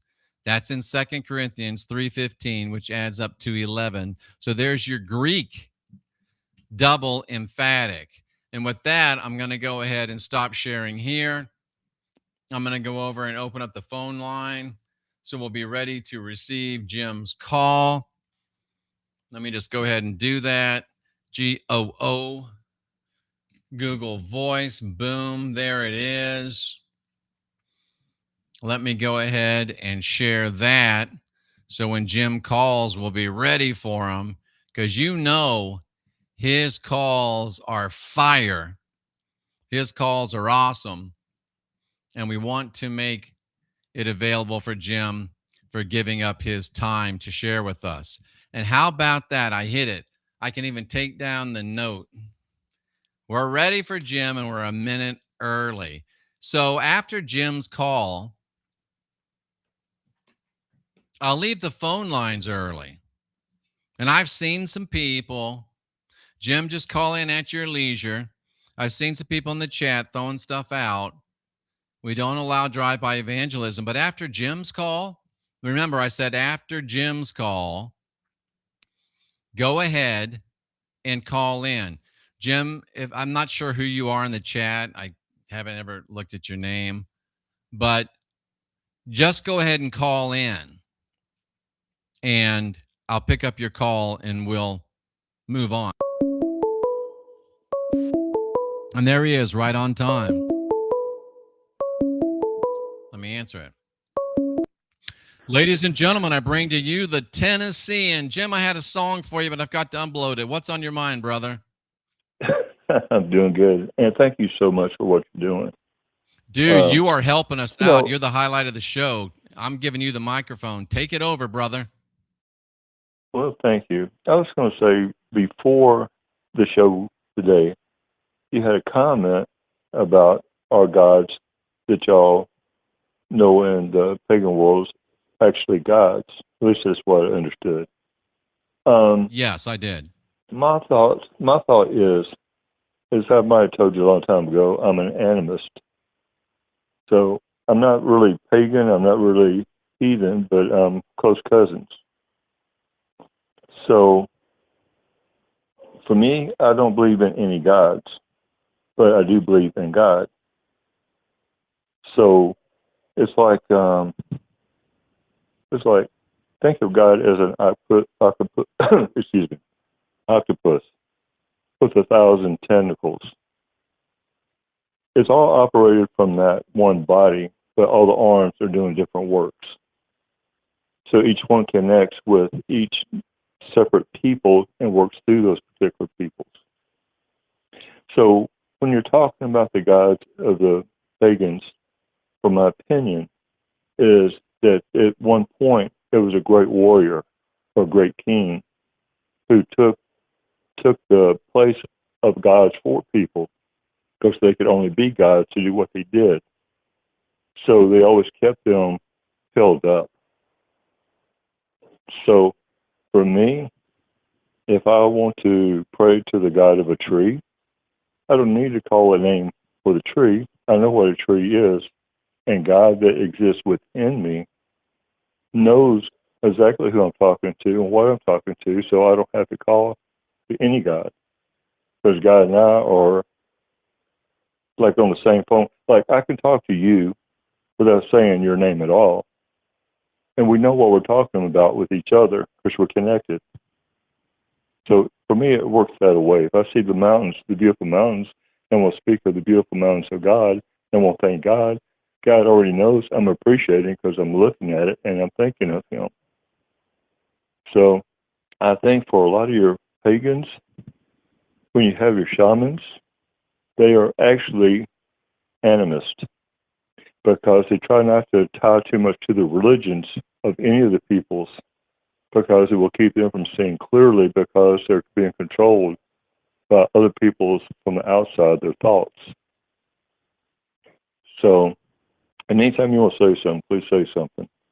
But I'm just enjoying it. Keep going. I don't want to get you off your words. Okay. So, like I said, I believe very strongly in God, and I can't go past an hour of my life without thinking about God. And I come across Christians, and I have nothing against anybody, what their religion is. I don't care, because it means nothing to me. But I do appreciate any of them when I see they're really devoting their life to what they think they're doing right. if I'm eating dinner and I see people at the table, they stop to do prayer before they eat their food in front of everybody, I have to bow to them and thank them for that.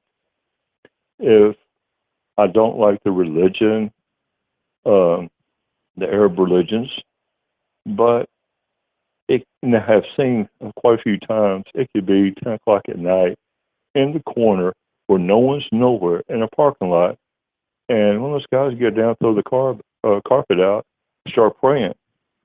No one around them, but they give that time to their God. And for their purpose, I praise them for it, but not for their mindset. But I do appreciate their strengths of what they believe in what they're trying to do, and they think they're doing right, even though it's not.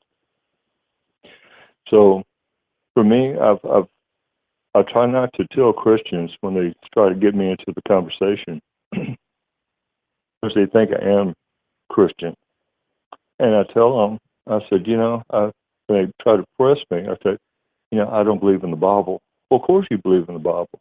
I said, no, I don't. And they said, well, why not? I said, I don't think I should discuss that with you. I mean, I don't want to shock what you believe in.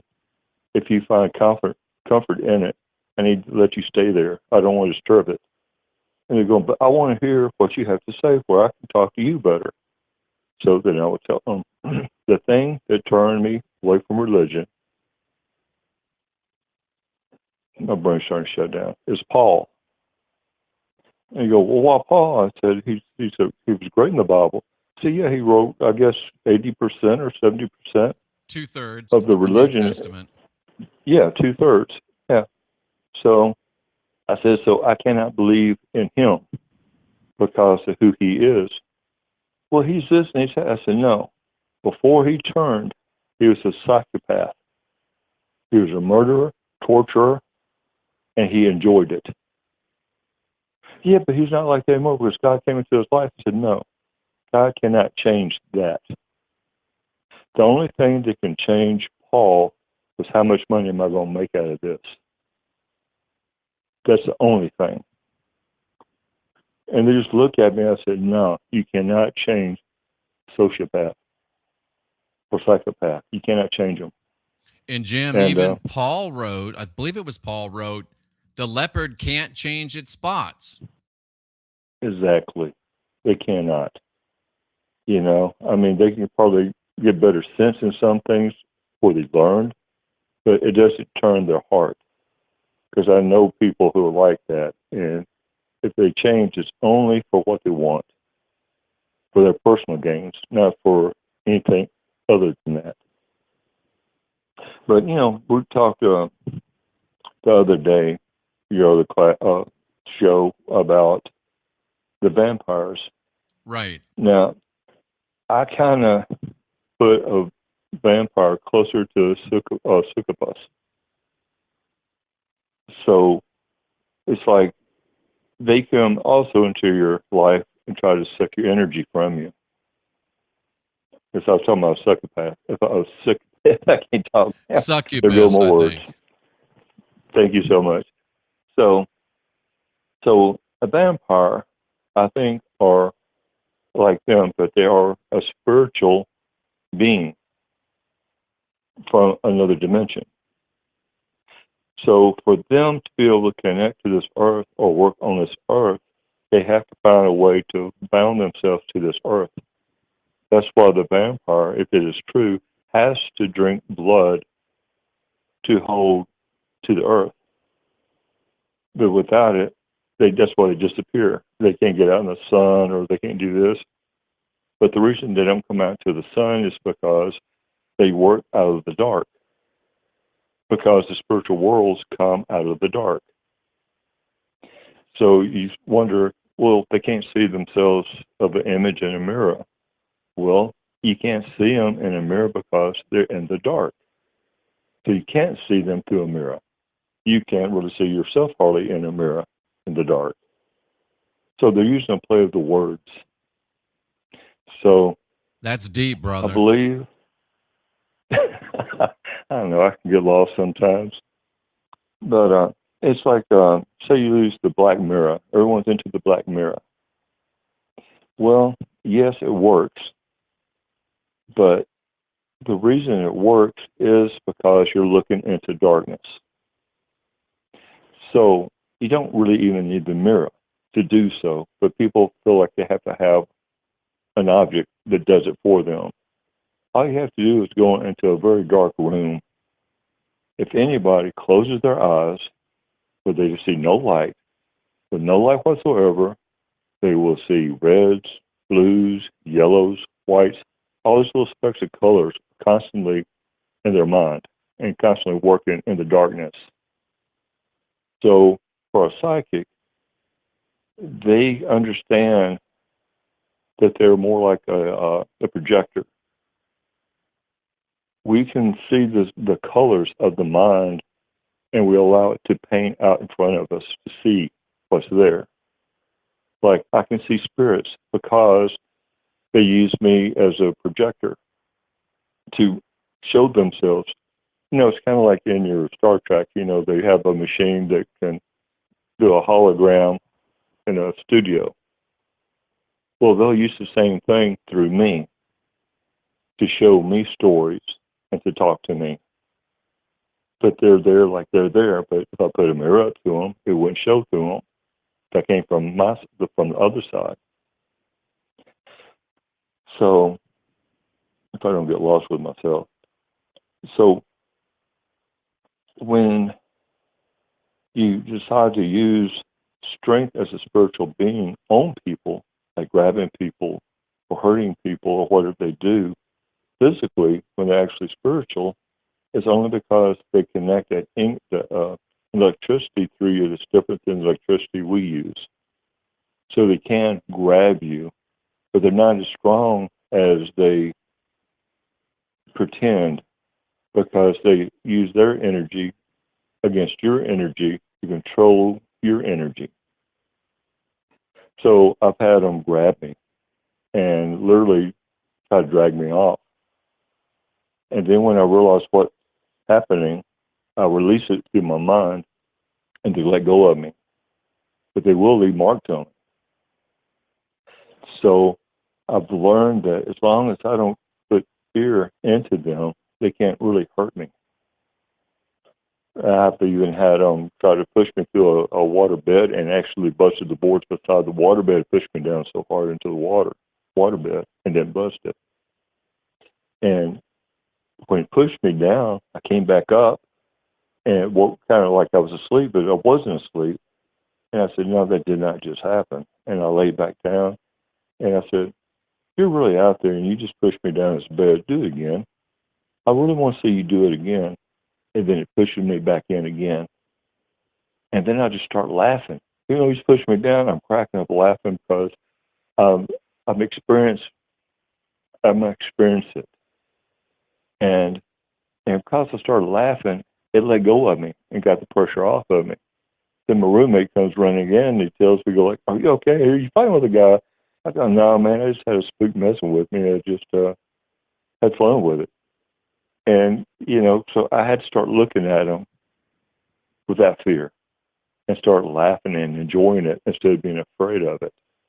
And it took all the power away from me because he couldn't connect the energy through me. That's great stuff, So, Jim. Yeah. And now if I'm talking too much, I know you need your time. If I talk too much, just tell me so. Well, go ahead and wrap it up when you can. Okay. So I guess we can kind of put to the point that a lot of your spirits that come into your life and deal with you, I don't think everyone can see them, but I believe that you have to be somewhere connected to God in order to see them. It's kind of like there's a saying that, you know, if you decide to leave your body while you're sleeping and go travel, there's a silver line that's tied to you that keeps you from drifting too far away. It's kind of the same way. It's kind of like I talked about the octopus that has just so many tentacles. It's attached to you, and it can pull you back in. But you have to do those things. You actually have to be connected to God and through God. And I believe that God is not something you invite into your life. For me, God is born within you as you're born. So I don't have to call God into my soul or bring him from the outside world into me, because God was born in with me. But I cannot shut him down. And where the people make mistakes with a lot of religions in their thinking is they sever the silver line that attached their soul. And it takes a lot of work to ever get tied back up. That's amazing stuff. So if you believe in God, and yes, for God himself, please just show me the truth. That's all I want to know. Just please show me the truth.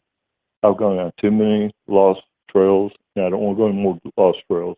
I want to follow the way you want me to. I want to think the way you want me to think. And I want to understand you the best I can, my way. And it doesn't necessarily mean it's always good. It doesn't always mean it's bad. It's just what God wants you to go through where he can study through me. Because I believe God uses certain people to look through, to see the world as it is. And they want to feel the experiences of what we feel, how we hurt, how we cry, how we laugh, because they don't do that so much where they come from. So they need us to feel. And that's what they need us for.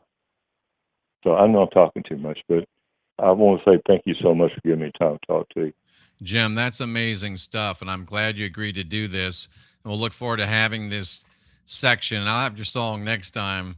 That's the Tennessean, Jim. Jim, we appreciate you. You're always dropping great knowledge on us. Thank you so much, brother. Thank you so much. Thank you, buddy. Bye-bye. Take care. So do y'all enjoy that? I think that's good stuff, right? I think that's good stuff. So I'll give it just a couple of minutes here while I'm getting ready to go back into the deprogram. If you want to make a call, I guess I should put the phone number up. And I got to pull it back up so I can see it.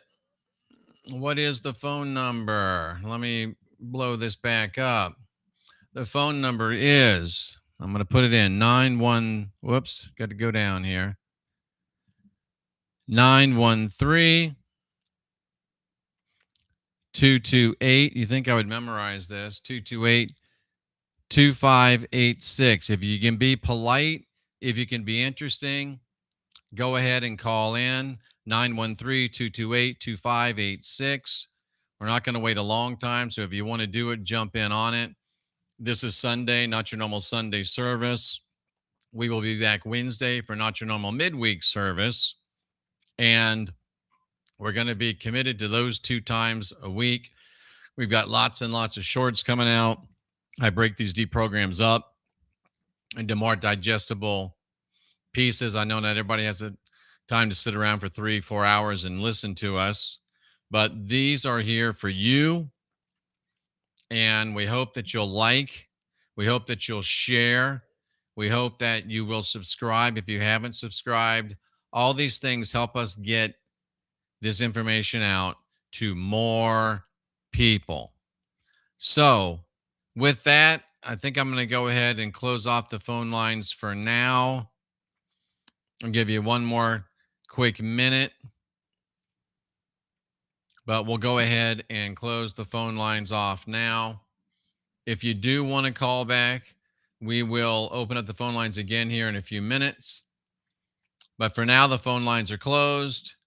No need to call because I've turned off the phone line. So thanks to the Tennessean for calling in. And let's jump back in and knock out this deprogram. Let's knock out this deprogram. So we're asking whether Christianity has no evidence. We're asking if Christianity teaches that it has no evidence. And it seems like it does, because Christianity is saying itself, and it's using Kabbalistic imagery to say, just trust us. So the question becomes, who are you going to trust And here is one of the coolest expressions of this. One of the coolest expressions. Thank you so much, Divine Heathen. I'm truly grateful for your time. It's well needed for the world. And let me just let this clip ask the question for you.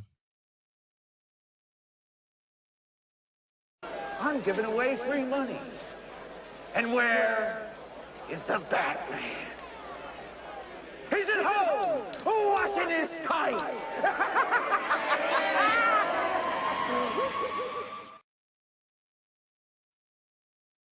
I thought it had the clip in it I wanted. He goes on to say, hubba, hubba, hubba. Who do you trust? Who do you trust? And I guess that's what I'm asking you tonight. Is it on this next one? Nope. I'm asking you tonight. Hubba, hubba, hubba. Who do you trust? If you're a Christian, you have to trust things that aren't seen. If you're a truther, that can become problematic because it makes you hypocritical. So the word faith is the substance, which is in the original Greek, the assurance, the confidence, the very substance, the very essence, the very reality, the thing that supports you, the setting underneath. It is your support. It is your foundation. And even Mark chapter 7, verse 26 says that foolish people build their house on sand. And when the rain comes and the torrents rage and the winds blow, and you know that's going to happen in your life one way or another, that a house that doesn't have a firm support falls. And that word house means a household, a home, and a family. So it will affect you personally. It will affect your home. It will affect your family. And it will even affect your actual ancestry all the way back to the beginning. All the way back to the beginning. So it's not really just a question of you personally. It's a question of your entire lineage, of your entire people. Do you want to base the entirety of your lineage on evidence, or do you want to just trust the plan? You have the option. I want you tonight to know that you have the option. What is your faith built on? Hubba, hubba, hubba, who do you trust? The evidence of things hoped for. To hope, to expect, to trust the plan. Are you a trust the plan person, or are you a truther person? And is there a difference? That's a question that you have to answer. What does evidence mean? It means conviction, evidence, and proof. I have conviction because I have proof and evidence of what I believe. Do you have proof and evidence for what you believe? And how do you feel about that dichotomy, if in fact it is a dichotomy in your life? What are the things not seen? Well, to see means to look, to behold, to perceive. You look at evidence. The word not is not complicated. It means not seeing, not beholding, not perceiving. So I would ask you personally to evaluate your faith journey. Are you a foolish and senseless person? What makes a foolish and senseless person? Let me take Dagger off the screen. Are you a foolish and senseless person? Defined as having eyes but not seeing, having ears but not hearing. Can you be a truther if you study every single thing, but when it comes to that one thing, the Bible, you employ the monkey rule? See no truth, hear no truth, speak no truth. This is why, as James says, You couldn't be convicted in court of being a Christian because there's no evidence to convict you. The Bible couldn't be proven in court because there's no evidence for it, and it even admits it. This is really good. First rule of trust, know who to trust. Second rule of trust, trust no one before yourself. And isn't it baked into Christianity that you must trust the Bible more than you trust your own sense?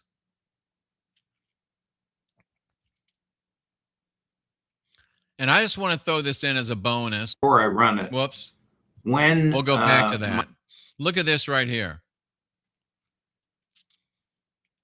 I pulled this up and it says, is there any record outside of the Bible of Jesus's crucifixion? No, there's no evidence that Jesus even existed.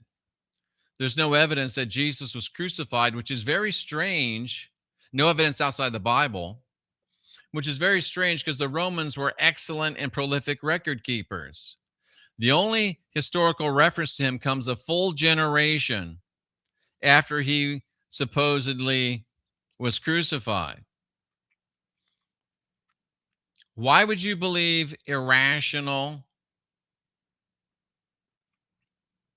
supernatural stories, unnatural stories? And according to this guy's Uncle Leroy, that's what Christians do, and it's hard to argue against that. Senior resident, he's on a rotation with the car. Let me go back to this video because it looms large in our discussion. Before I run it, when Mike Huckabee and Ted Cruz both told Tucker Carlson from the river to the sea, we just laughed at the absurdity of it, and the two of them said this is because God the Father gave them this land. But they actually believe that and are willing to kill to bring it about. That's what you're telling us. This is their operational charter right now. A book from the 6th century BC, actually probably the 7th century BC, the book of Joshua, which is so extraordinary and fascinating to talk about, because the book of Joshua is a book of genocides, supposedly at God's command that the Israelites returning from Egypt are to kill all the people in Canaan because that's the promised land. So God, in this book, commands the forces under Joshua to go in and kill all the people, nation after nation, every man, woman, and child, to kill them. This is in the book of Joshua. Now, the interesting thing, the ironic thing, is these genocides didn't happen in history. From all that one can gather from the archaeologists and the biblical specialists that have looked at this, the record is that didn't happen. This is some boastful book from the 7th century BC that's written in the style of Assyrian conquest boasts. So it's part of the local politics of the region from the time of King Josiah, around 620 BC. It's bizarre. But in any event, this is taken as the literal text for mass murder today. Right. And then, of course, we have other completely bizarre things, I'm sorry to say, and a lot of... Let's watch Netanyahu and try and listen to what the audience shouts back at him. Chris? Right now, we're in a process where our power, we can leverage our power in multiple directions. We'll still need to crush Hezbollah. At the moment, we're crushing Hamas. Yes. We now control 60% of the Gaza Strip. You know, we were at 50, now we've moved to 60. The second objective is to move from 100. No, go in order. First of all, the 7th. Let's start with that. We're crushing them from all. We'll deal with the rest accordingly.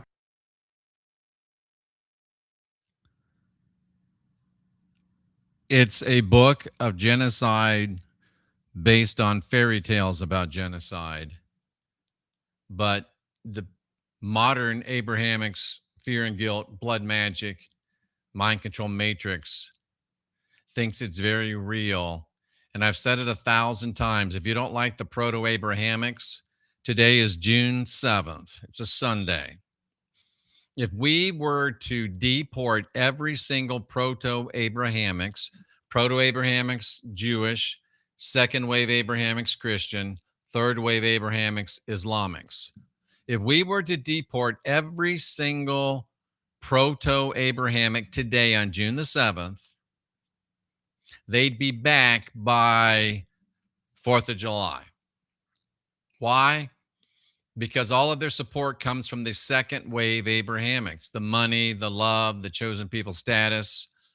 However, if we were to deport today, and I would vote yay for this, I would vote yay for this. If we were to deport every single second wave Abrahamic today, the first wave Abrahamics would never be a problem again because they wouldn't have any support. And then we could focus on the third wave Abrahamics and rid our lands of that problem before we turn into Europe. And notice I said deport. I'm not talking about violence in any way. I'm a man of peace. And I have to say that Jim really helped me, and Tanhawk has helped me. I need to have a little more charity towards the Christians, the people that are still locked in that matrix, and give them time to come out. Because let me just tell on myself for a minute.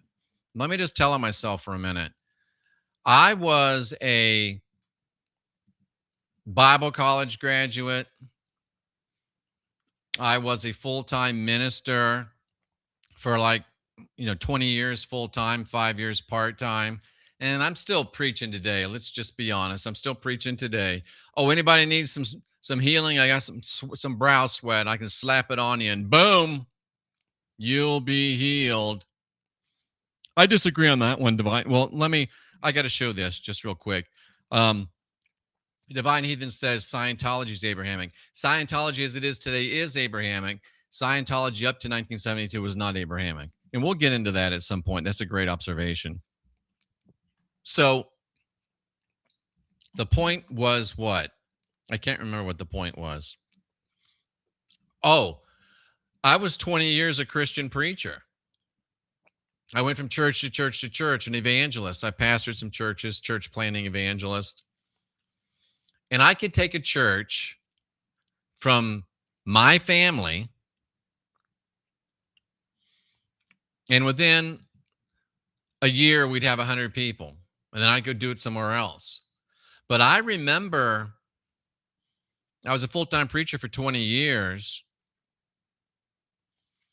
And I knew probably 5 years in that I was wrong. But I was making 6 figures plus way back then. And I lacked the integrity and the testicular fortitude to step out when I knew I should step out. My kids had this habit of eating 3 times a day. My housing was provided by the church. My car was provided by the church. My clothes were provided by the church. And with a degree in biblical languages, you're not very marketable. So I'm learning that it's important for me to extend to people the opportunity to grow. And if I took at least 15 years, then logically, I should give people time as well. And Jim's point that there's good Christian people out there that at least are focusing their faith on something. And probably by default, they are connecting with some essence of divinity. And Jay Bing, this is a really good point too. This is what drives me because it is powerful black magic. And it can be so hard to get out of it. I was deep inside the matrix web dagger. So if you're a Christian, I'm trying to extend you more grace to grow. And if you're somebody that's used to you're stupid old Christian whistleblower, don't think I'm compromising. I'm growing. I'm learning to let people have some grace, and I'm learning to give people the grace that I gave myself. And it's a hypocrite that won't extend to someone time to at least the level that you yourself took. And a lot of these people that call in, a lot of these people that drive by evangelize in the chat, YouTube wasn't a thing when I was coming out. But if it had been a thing and I had seen a guy like me, I'd be doing the same thing they were, except I would have the balls to make the calls. I wouldn't just drive by evangelize in the chat. If somebody said, hey, the phone lines are open, you can call in and discuss it, I would have done it. But Christians won't do that anymore today because they're afraid and because they don't know what they believe. And I think we're going a long way to proving they believe in belief. That's it. Even the Bible itself says evidence.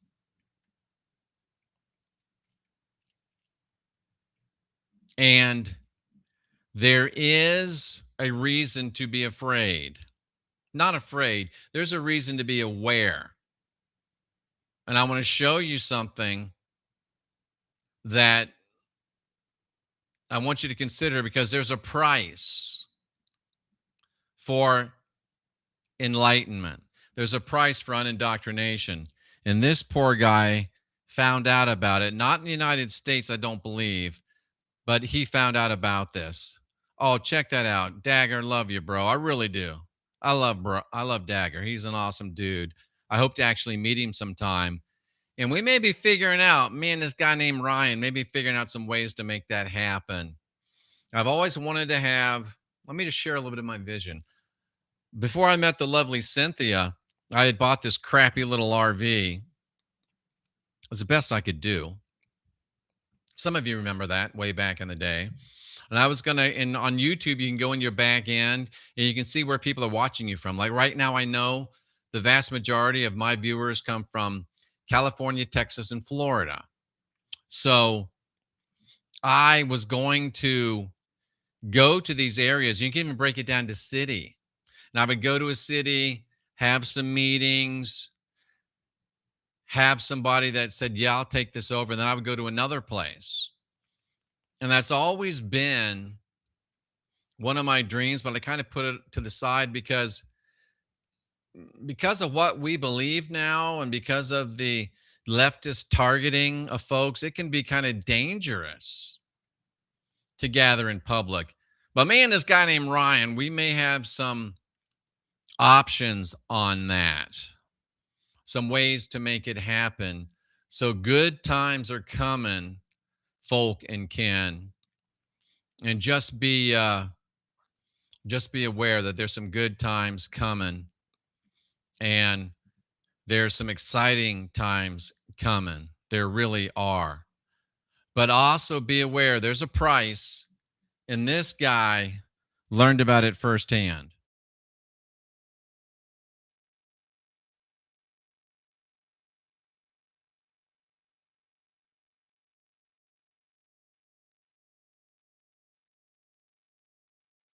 Canada.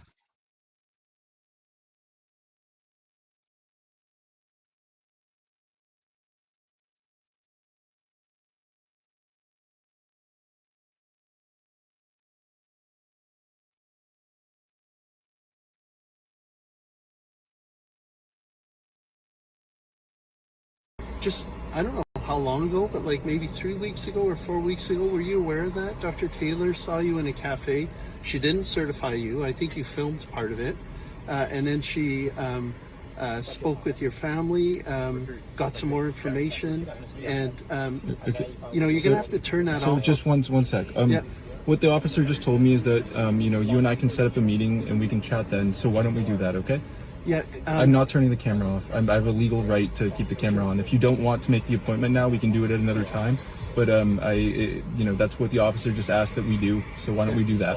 So I'm going to certify you under the Mental Health Act. We're going to bring you to hospital, do testing on you, and you're going to talk to a psychiatrist in a controlled environment because we don't believe that you're going to attend an appointment. You've been. I won't attend. I've never been given a chance to attend an appointment. So he's certified. He's certified. I've never been given a chance to attend an appointment. Okay.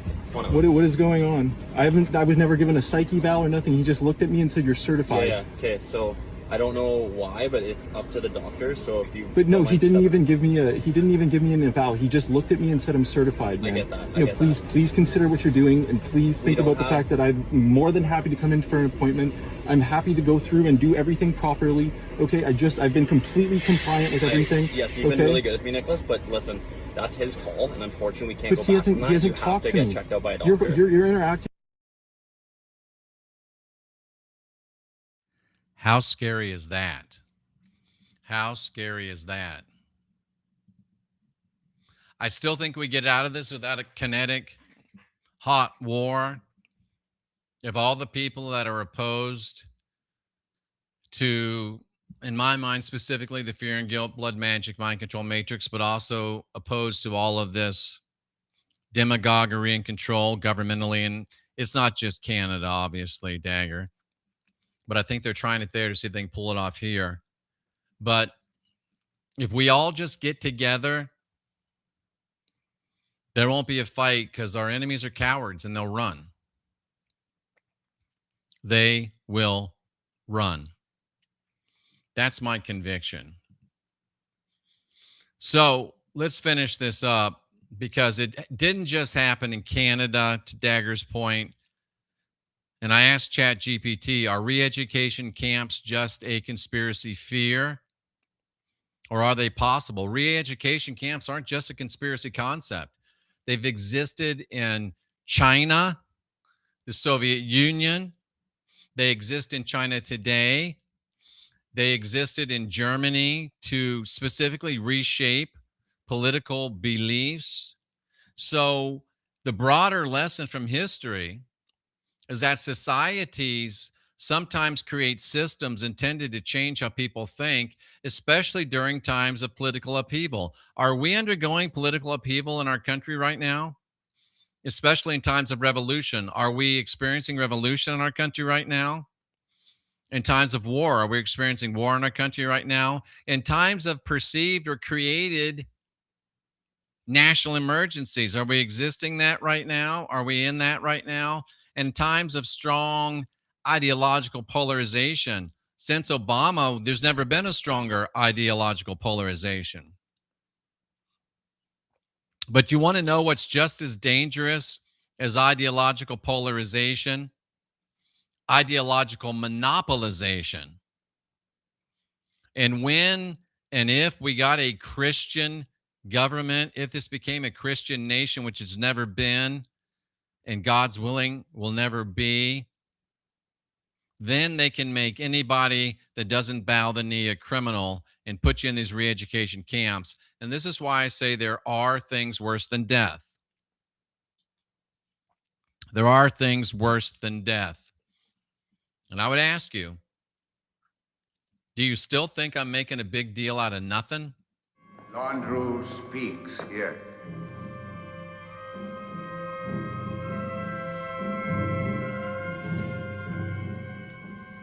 Landru!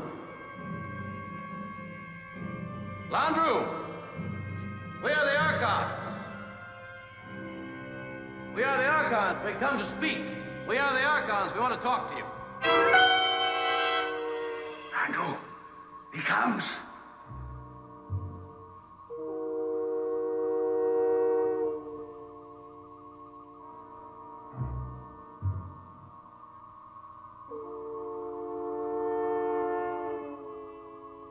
Despite my efforts to save you, you have invaded the body and you are causing great harm. We have no intention of causing harm. Obliteration is necessary. The infection is strong.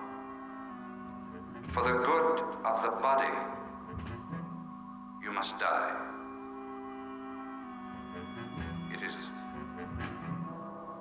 great sorrow. We do not intend to die.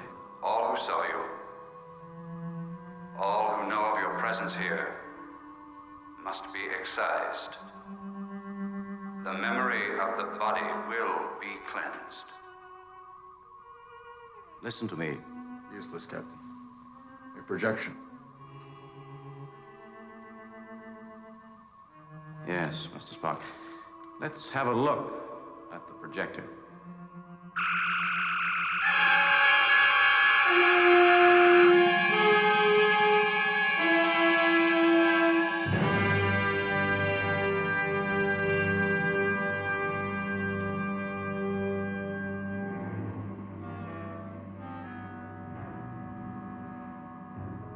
Of course. It had to be.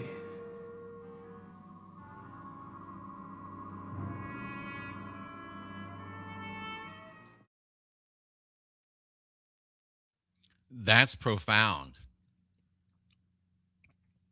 That's a picture, in my opinion, of where we are today. If we allowed this nation to become a Christian nation, a Jewish nation, an Islamic nation, then everybody that disagrees with it will be killed. But did you notice what the God character said? Not only just you that don't believe, but everybody that's even seen you must be killed. We are people of peace. We do not advocate for the killing of anyone. But those that oppose us for wanting nothing more than, like the lovely Cynthia said, they've gone and pissed off the people that just want to be left alone.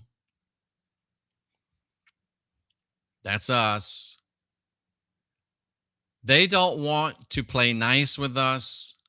They will shoot us in the back, and then will shoot in the back not only everybody that we know, but everybody that ever knew of us.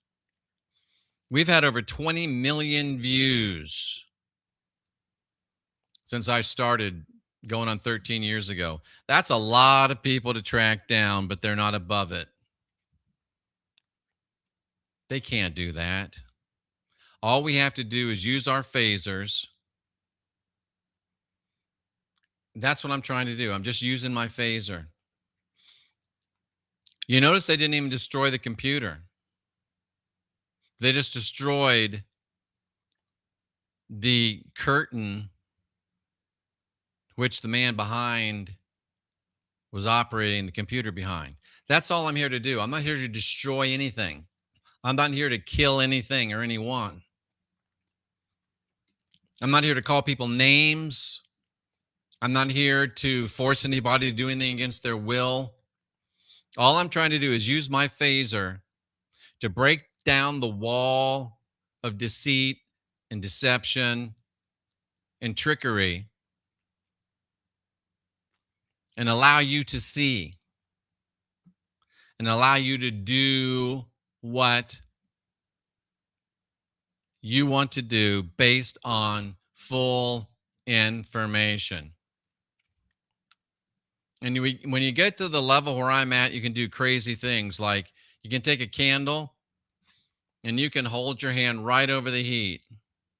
You can even put your fingers right in the heat and you're not even burned, especially if it's a battery operated candle. I got some of you. I'm sorry. I've been wanting to do that a long time. That's funny. I don't care who you are. That's funny. That's funny. And Jeff, why are you picking on the flat earth people? I'm not really picking on the flat earth people. I love the flat earth people because just about every single person that's in the flat earth movement came to the flat earth movement because they were seeking truth and they had the ability to ask questions and question answers at one point. But the flat earth has been hijacked, in my opinion, by the Abrahamic matrix. And it takes people that came into it with an inquisitive mind, locks them back into the Christian matrix where they stop studying, and it absolutely prevents them from thinking anymore. And Cynthia has long advocated this concept, and I think it might be the answer. The flat earthers say this is the whole earth right here. And they're just thinking too small, in my opinion. What if they're right? There is an earth that appears to all of us that are on it or can get up. And I've been higher than anybody on this program, anybody listening to it. I've been in an F-15 at the classified ceiling. And if you haven't, well, you ought to consider who you're calling names. And you can't see anything. But when you get up to the ceiling in F-15, you can begin to see things. But what if the flat earthers are right and this is their earth? But Jeff, you can't see the curvature. Well, what if the earth is way, way, way, way bigger than you think it is? And this is where all the extraterrestrial lands are. They admit there's extraterrestrial lands. What if they're all out here? And I'm just asking you, why not? Why not? Why is this not worth consideration? Only because you've locked yourself into a fear and guilt, blood matrix, mind-controlled matrix. Why not? So we'll be looking in the days to come. Does the Bible even teach flat earth? We'll be looking at the thing flat earth fears because we want people that came into flat earth thinking to think again. Make thinking great again. That's what it's all about. Make thinking great again. And instead of always looking in, you might want to turn and look 360 degrees. 360 degrees. I submit that if we knew half of what we know now about physics and about biology and astronomy, the Abrahamic religions couldn't be founded in this day. None of them could be founded and believed in by people who knew what we now know. The human species is, let's say, at least 100,000 years old. It's probably much older, maybe 250,000 years. You have to believe this to believe in Abrahamic religion. You have to believe the following, that for, let's call it 100,000 years, humanity is born, doesn't live long, mostly dies in childbirth, dies of its teeth, dies in terrible wars, famines, plagues, dies in fear because it doesn't know why there are volcanoes, doesn't know why there are plagues, doesn't know why there are earthquakes or tsunamis. Fear, misery, shame, terror, cruelty of all kinds. And for the first 97,000 of those years, heaven watches like this. But then after 97,000 years of it decides, we can't let this go on. We'll have to intervene. But only in the most barbaric and backward parts of the Middle East will we show our face to people who can't read, who are terrified, who are ignorant, who live basically with and like animals. Now, I submit that whatever may be the case, whatever is true, whatever may remain to us to find out, and as Socrates says, the great definition of wisdom is having some idea of how ignorant you are, whatever the outcome is, morally, scientifically, or logically, that cannot have been the case. Religion is false. I take my stand. Thank you. The late, great Christopher Higgins. I'm almost sure that was his name.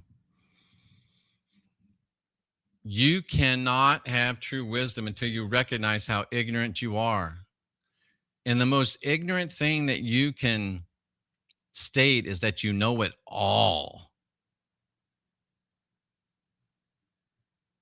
And if you came into the flat earth movement, you came in because you were a thinker. And now you've allowed that theological base of that movement to prevent you from thinking. Make thinking great again. Make yourself great again. Start thinking.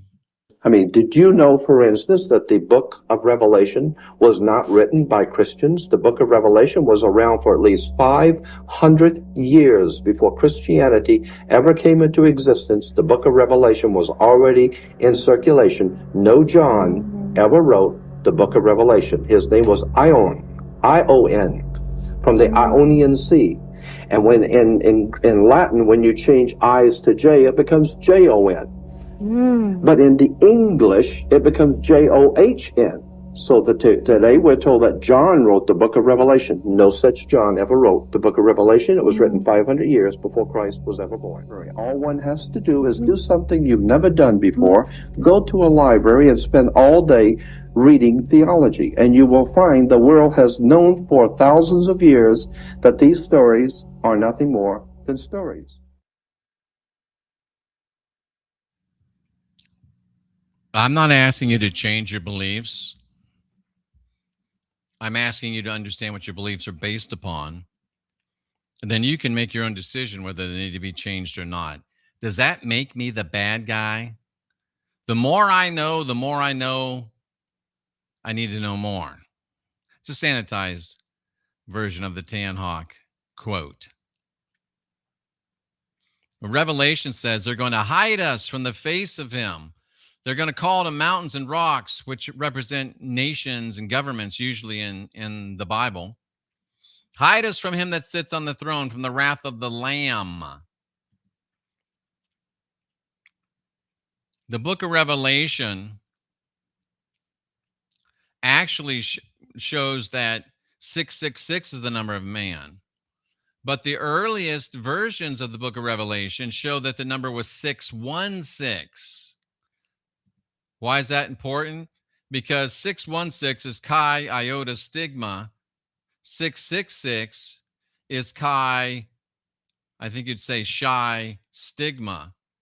Why is that important? Well, because we don't know what we think we know. And here's the realization that Colleen had. Who is it that's building underground bunkers? Who is it that's coming out of the sewers? These bunkers are created not for us, but by them and for them. And they're calling upon their governmental matrices and the Abrahamic religion that undergirds them to hide them from the face of him, from the face of one that will sit on the throne, and from the wrath of the lambs. Who are the lambs? They're trying to get the silence of the lambs enforced right now. But a lamb is a young lamb, a person, which makes it interesting about sacrificing kids, but they sacrifice sheep. And it's interesting that the verse, which is 616, 616, which may be the original number of man, says there's a certain group that will go underground, sponsored by their governmental authorities, to hide from the wrath of the awakened sheep. That's our main problem. We're too nice to too many for too long. We're too sheep-like. Oh, but Jeff, humans are 666, 6 electrons, 6 protons, 6 neurons. What if the last generation of real humans are not that? What if that describes the people that are allowing themselves to be dominated, and 616 describes the last generation of real humans? In this beast system, there's a group of world leaders, politicians that are based on beliefs from beyond. I showed you Rabbi Laitman the other night. Rabbi Laitman's Proto-Abrahamics and the church have programmed us. And they know that we're waking up, and they're afraid that we're going to rise up. So they're doing everything they can to prevent it. And let me just add this at the end. If you go to Ancestry.com and say, hey, is Jesus a verified historical individual? And they draw all these genealogies based on their book. No, Jesus is not verified as a historical individual. Why not? Because being verified as a historical individual is based on genealogy, which is based on verifiable historical documents. And there is not even one, forget science, and a lot of you don't like science. There's not even one shred of documentary evidence that can trace any modern person or a verifiable tree profile back to Jesus. That's why he's a character. And I love what you did with that, Dagger. The Bible admits that there's no evidence for it. And yet so many of you actually believe that. You used to be truthers, and now you're indoctrinated into the Borg hive mind collective. Why? What's wrong with you? What's wrong with you? We're not buying part of that lie, are we there, brother? We're not buying part of that lie, are we?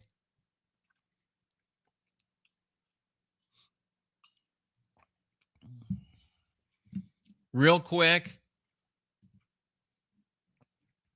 I will open up the phone lines one more time. If anybody wants to call in, you're going to have to do it toot sweet. When my dad said that, it meant fast. You'll have to do it toot sweet. Give me a second to pull it up because for some reason I haven't committed that phone number to memory because I probably got too many damn things to remember. 913-228-2586. That's the call in line. If you want to call in, now's the time for you to do so. I only ask that you're polite. I only ask that you're interesting. And if you cease to be either one, you will cease to be online. Spaz212 says, what do I mean by a truther? Well, what is a truther? A truther is somebody that seeks after truth. Somebody that investigates everything. Not somebody that will only investigate most things. And I would submit to you that if you're not a truther, if you're not willing to investigate everything, and yet the overall truther movement has been commandeered by people that subscribe to the fear and guilt, blood magic, Abrahamics, mind control matrix, and you cannot question it. And they will not question it. So a truther is someone that continues to investigate all avenues of truth. And by the way, the definition of true enlightenment is being able to hold competing ideas in your mind simultaneously. Because when you do that, you open yourself up to all lines of data. But when you set a limit on what you believe, then you cut yourself off from lines of data from varying origins. You literally stop thinking. And I have to agree with Dagger. I often do. A true Abrahamics cannot be a truther because there's some truth you're not willing to explore. That disqualifies you to be a truther, in my opinion. Now, Robert Stanley ruined my paradigm because I used to say and really believe that you had to be stupid to be a Christian. Robert Stanley's a lot of things. Stupid ain't one of them. So thanks, Robert, for ruining my damn paradigm.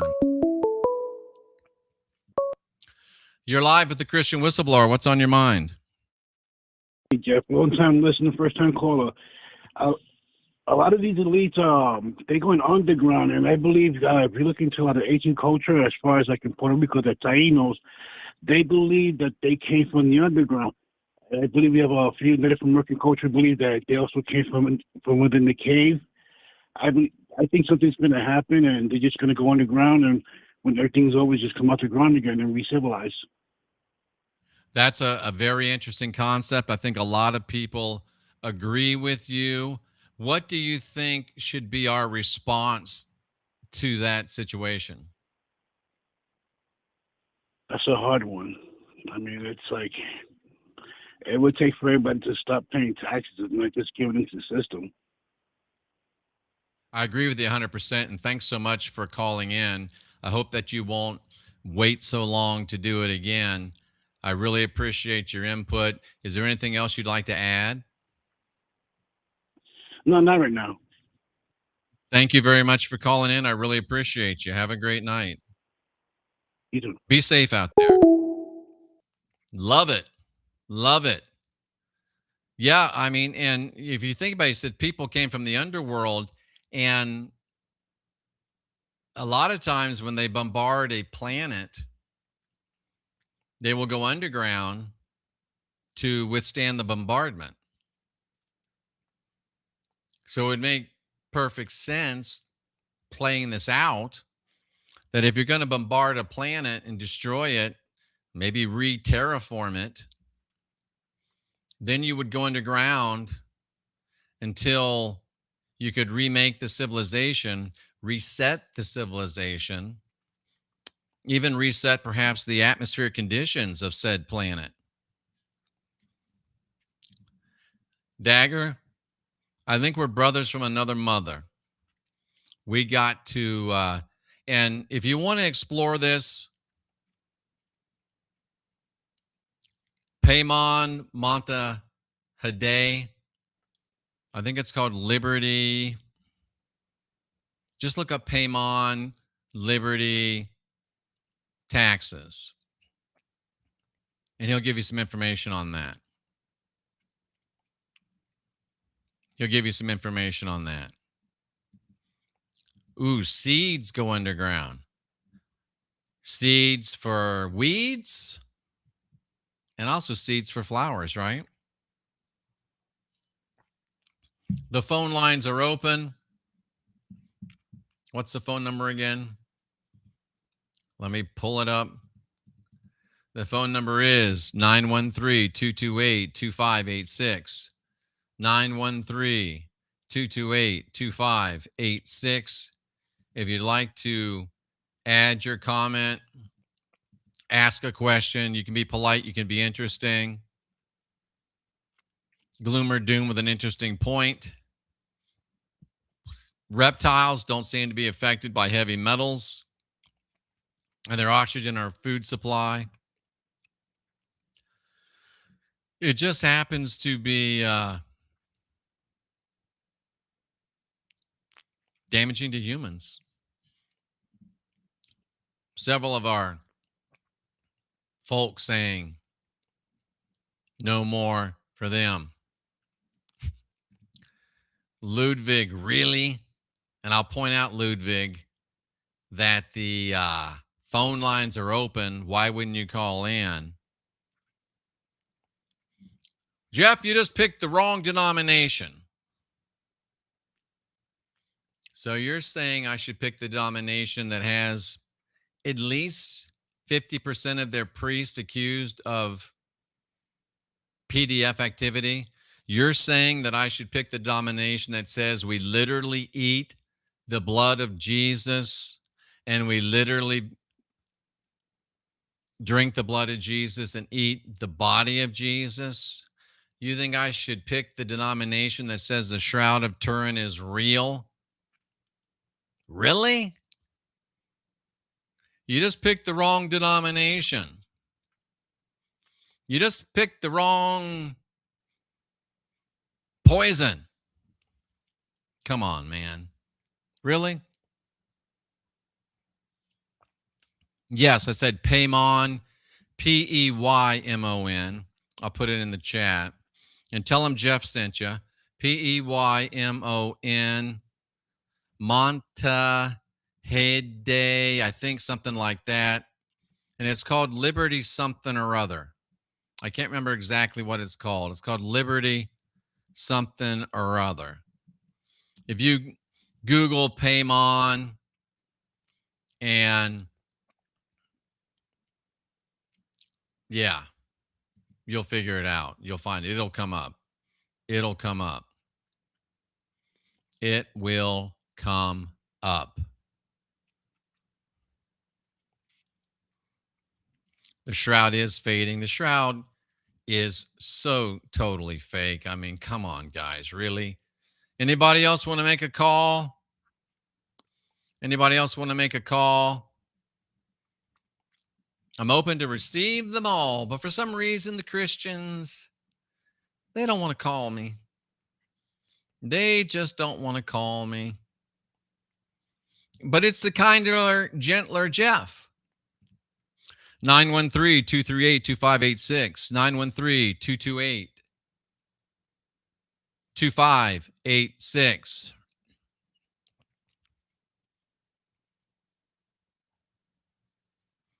Man, the phone lines are open.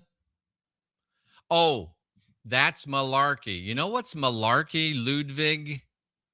Malarkey is you having the opportunity to call in, but lacking the balls to make the call. That's malarkey. That's malarkey. I've proven it before, and I can prove it again. 20% of them are admitted. I'll just give you the thumbnail sketch. And I notice that you're not calling. 20%. I'm having an open line night right now, gloom or doom. I can't get anybody to call. 20% of Catholic clergy, they admit that 20% has been accused. And if you look, just Google, to what percentage is no, Paymon's not kosher? He's, in fact, quite the opposite. Quite the opposite. You shouldn't speak things that you're not sure of. I've done it. Makes you look bad.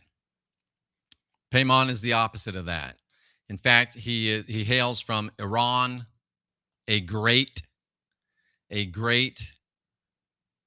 pagan civilization. So 20% admit, but everywhere you look, sexual abuse is underreported by like 100%. So I was being polite by saying 50% of Catholic priests have been accused of PDF activities. 50%. And guess what? It's not just the Catholics. It's not just the Catholics. And still, they won't call, but they want to write. You're exactly right. It's a total Abrahamics. Proto, second wave, third wave. It's one big club that I don't want to be in, whatever branch. Why won't they call anymore? They used to call, and now I'm nicer. Now I'm more understanding.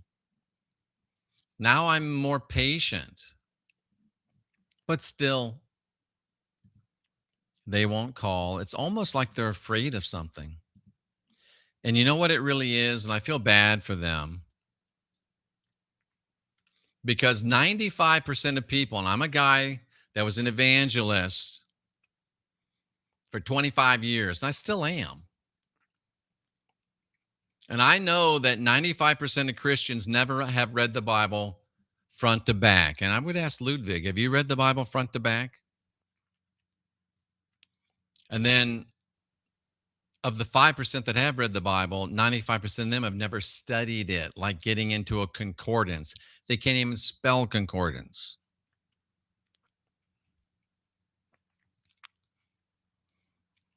And we wait, and we wait, and we wait. So we'll go ahead and close the phone lines because obviously we got a fear problem. I'm kind of disappointed we didn't even make 3 hours tonight. But there we go. There we go. There we go. This has been Not Your Normal Sunday.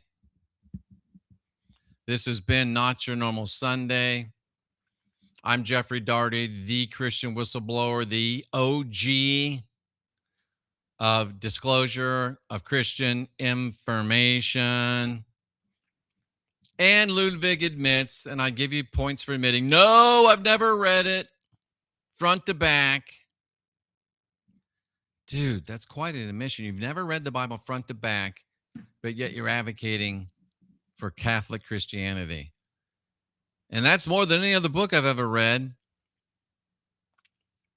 I say this as politely as I can.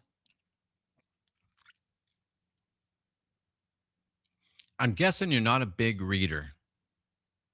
Out on a limb there, maybe. I'm often imitated, but never duplicated. I'm the mailman.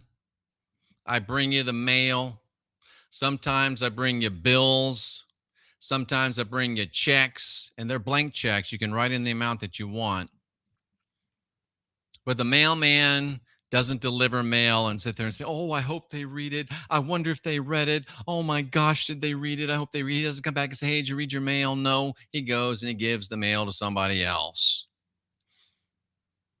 He goes and gives the mail to somebody else. Dagger, you and I might be the only two people that have read the Book of Mormon. I also read Doctrine and Covenants and Pearl of Great Price.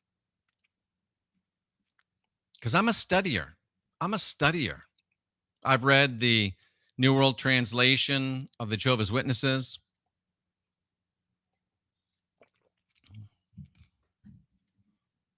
And folks, I know that a lot of people think the best days of this show are behind us, but I'm here to tell you, not only will the world be better than it is, better than it's ever been, even sooner than we can imagine, this work will be better than it's ever been.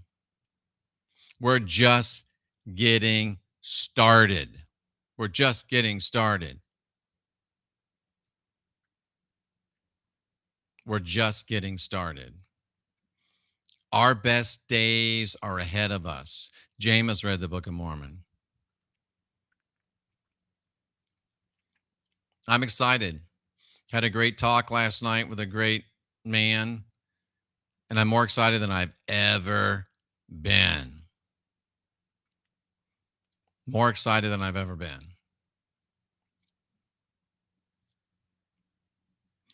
Ludwig, you're getting timed out because you don't have the balls to make the calls, and now you're spamming my chat. And that upsets me a little bit. So you can't even tell I'm upset. You can't even tell I'm upset. I'll close it out with some Rod questions. If anybody has a Rod question. Yes or no answers anything yes or no. Here's a guy that's never read the Bible telling us it's hard to find the right Bible to read. Just pick one, bro. Come on, man. Just pick one. I never read one, but you got to get the right one. Yeah.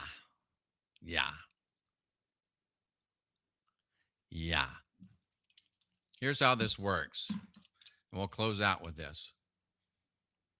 Is Jeff wearing a red shirt tonight? Nope. Is Jeff wearing a blue shirt tonight? Yep. Will 2030 be the end of the world? No answer. No answer. Could 2030 be the end of the world? Yes. Could the world end after 2030? Yes. Could the world end before 2030? Yes. Is Christianity Mystery Babylon? Yes. Good questions. Good questions.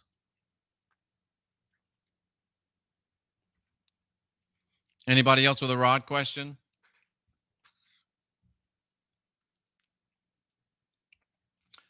Can you still hear me when I sit back like this? Somebody give me a 1 in the chat if my sound is still good when I sit back like this, because this is much more comfy.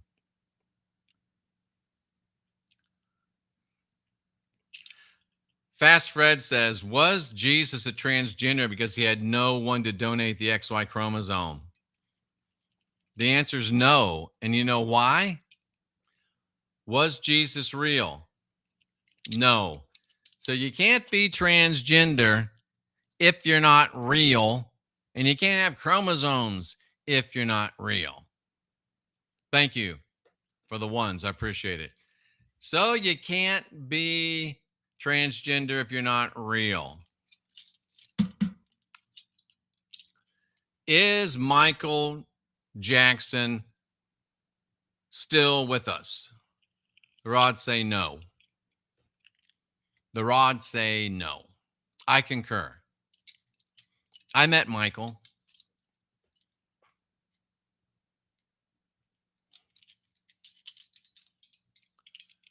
Will the Proto-Abrahamics start a nuclear war?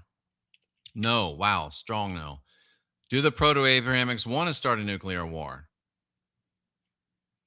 No. You know why? Are nuclear weapons real? Nope.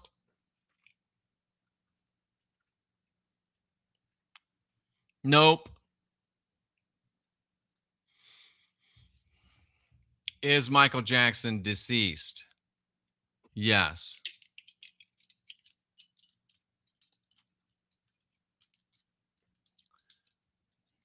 I don't agree with Dagger on everything, but that's okay. That's what makes it fun. I don't agree with Cynthia on everything.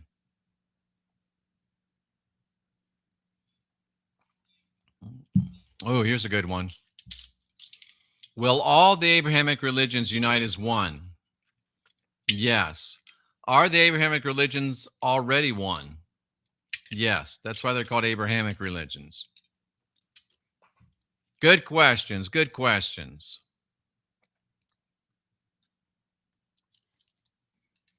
Let me give Dagger the respect his question deserved. Is the person who was Michael Jackson living on in this world as another person? No answer. That's very interesting. Very interesting. I like it. I like it. Is Sandra Bullock who she appears to be? Nope. How about that? How about that? That one's a little too hot, Dead Wolf. I want to stay on YouTube. I reapplied for monetization after purging the channel of a few what could be potentially questionable videos. We'll see what they say. All right, folks, that's going to wrap it up. That's going to wrap it up. I'm Jeffrey Daugherty, the Christian whistleblower, saluting you for being here, seeking after truth. You might want to consider, now I got to put Ludwig back in timeout. Next time you're banned for good. You might want to consider the fact or the possibility that you weren't born with original sin. And you might have been born with divinity within. Have you ever thought that you might be divine, sovereign, and free? Have you ever asked yourself why you go on bended knee to somebody else's Savior? I believe in you. I believe that you're listening to the sound of my voice tonight or in the future, that you have a place in the last generation of real humans. You have a place in a world that's going to be better than it's ever been, even sooner than we can imagine.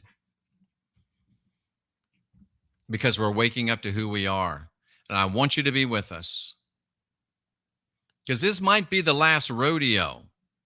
This might be the last rodeo. Birds of a feather flock together. Be careful who you flock around with. Because there's going to be some winners, there's going to be some losers. And you never know when it's your last time playing. And I've got some good news for you.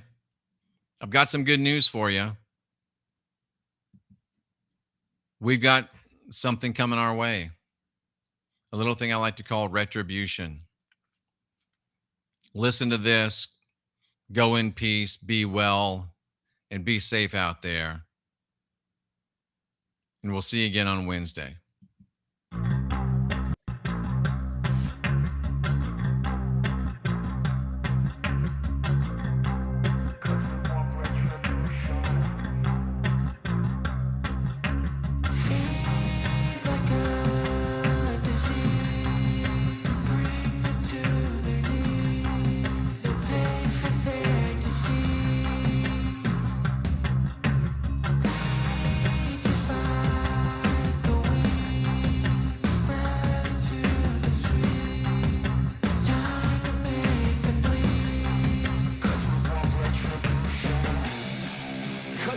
Retribution. Oh yeah, we want retribution. Oh yeah, we want retribution.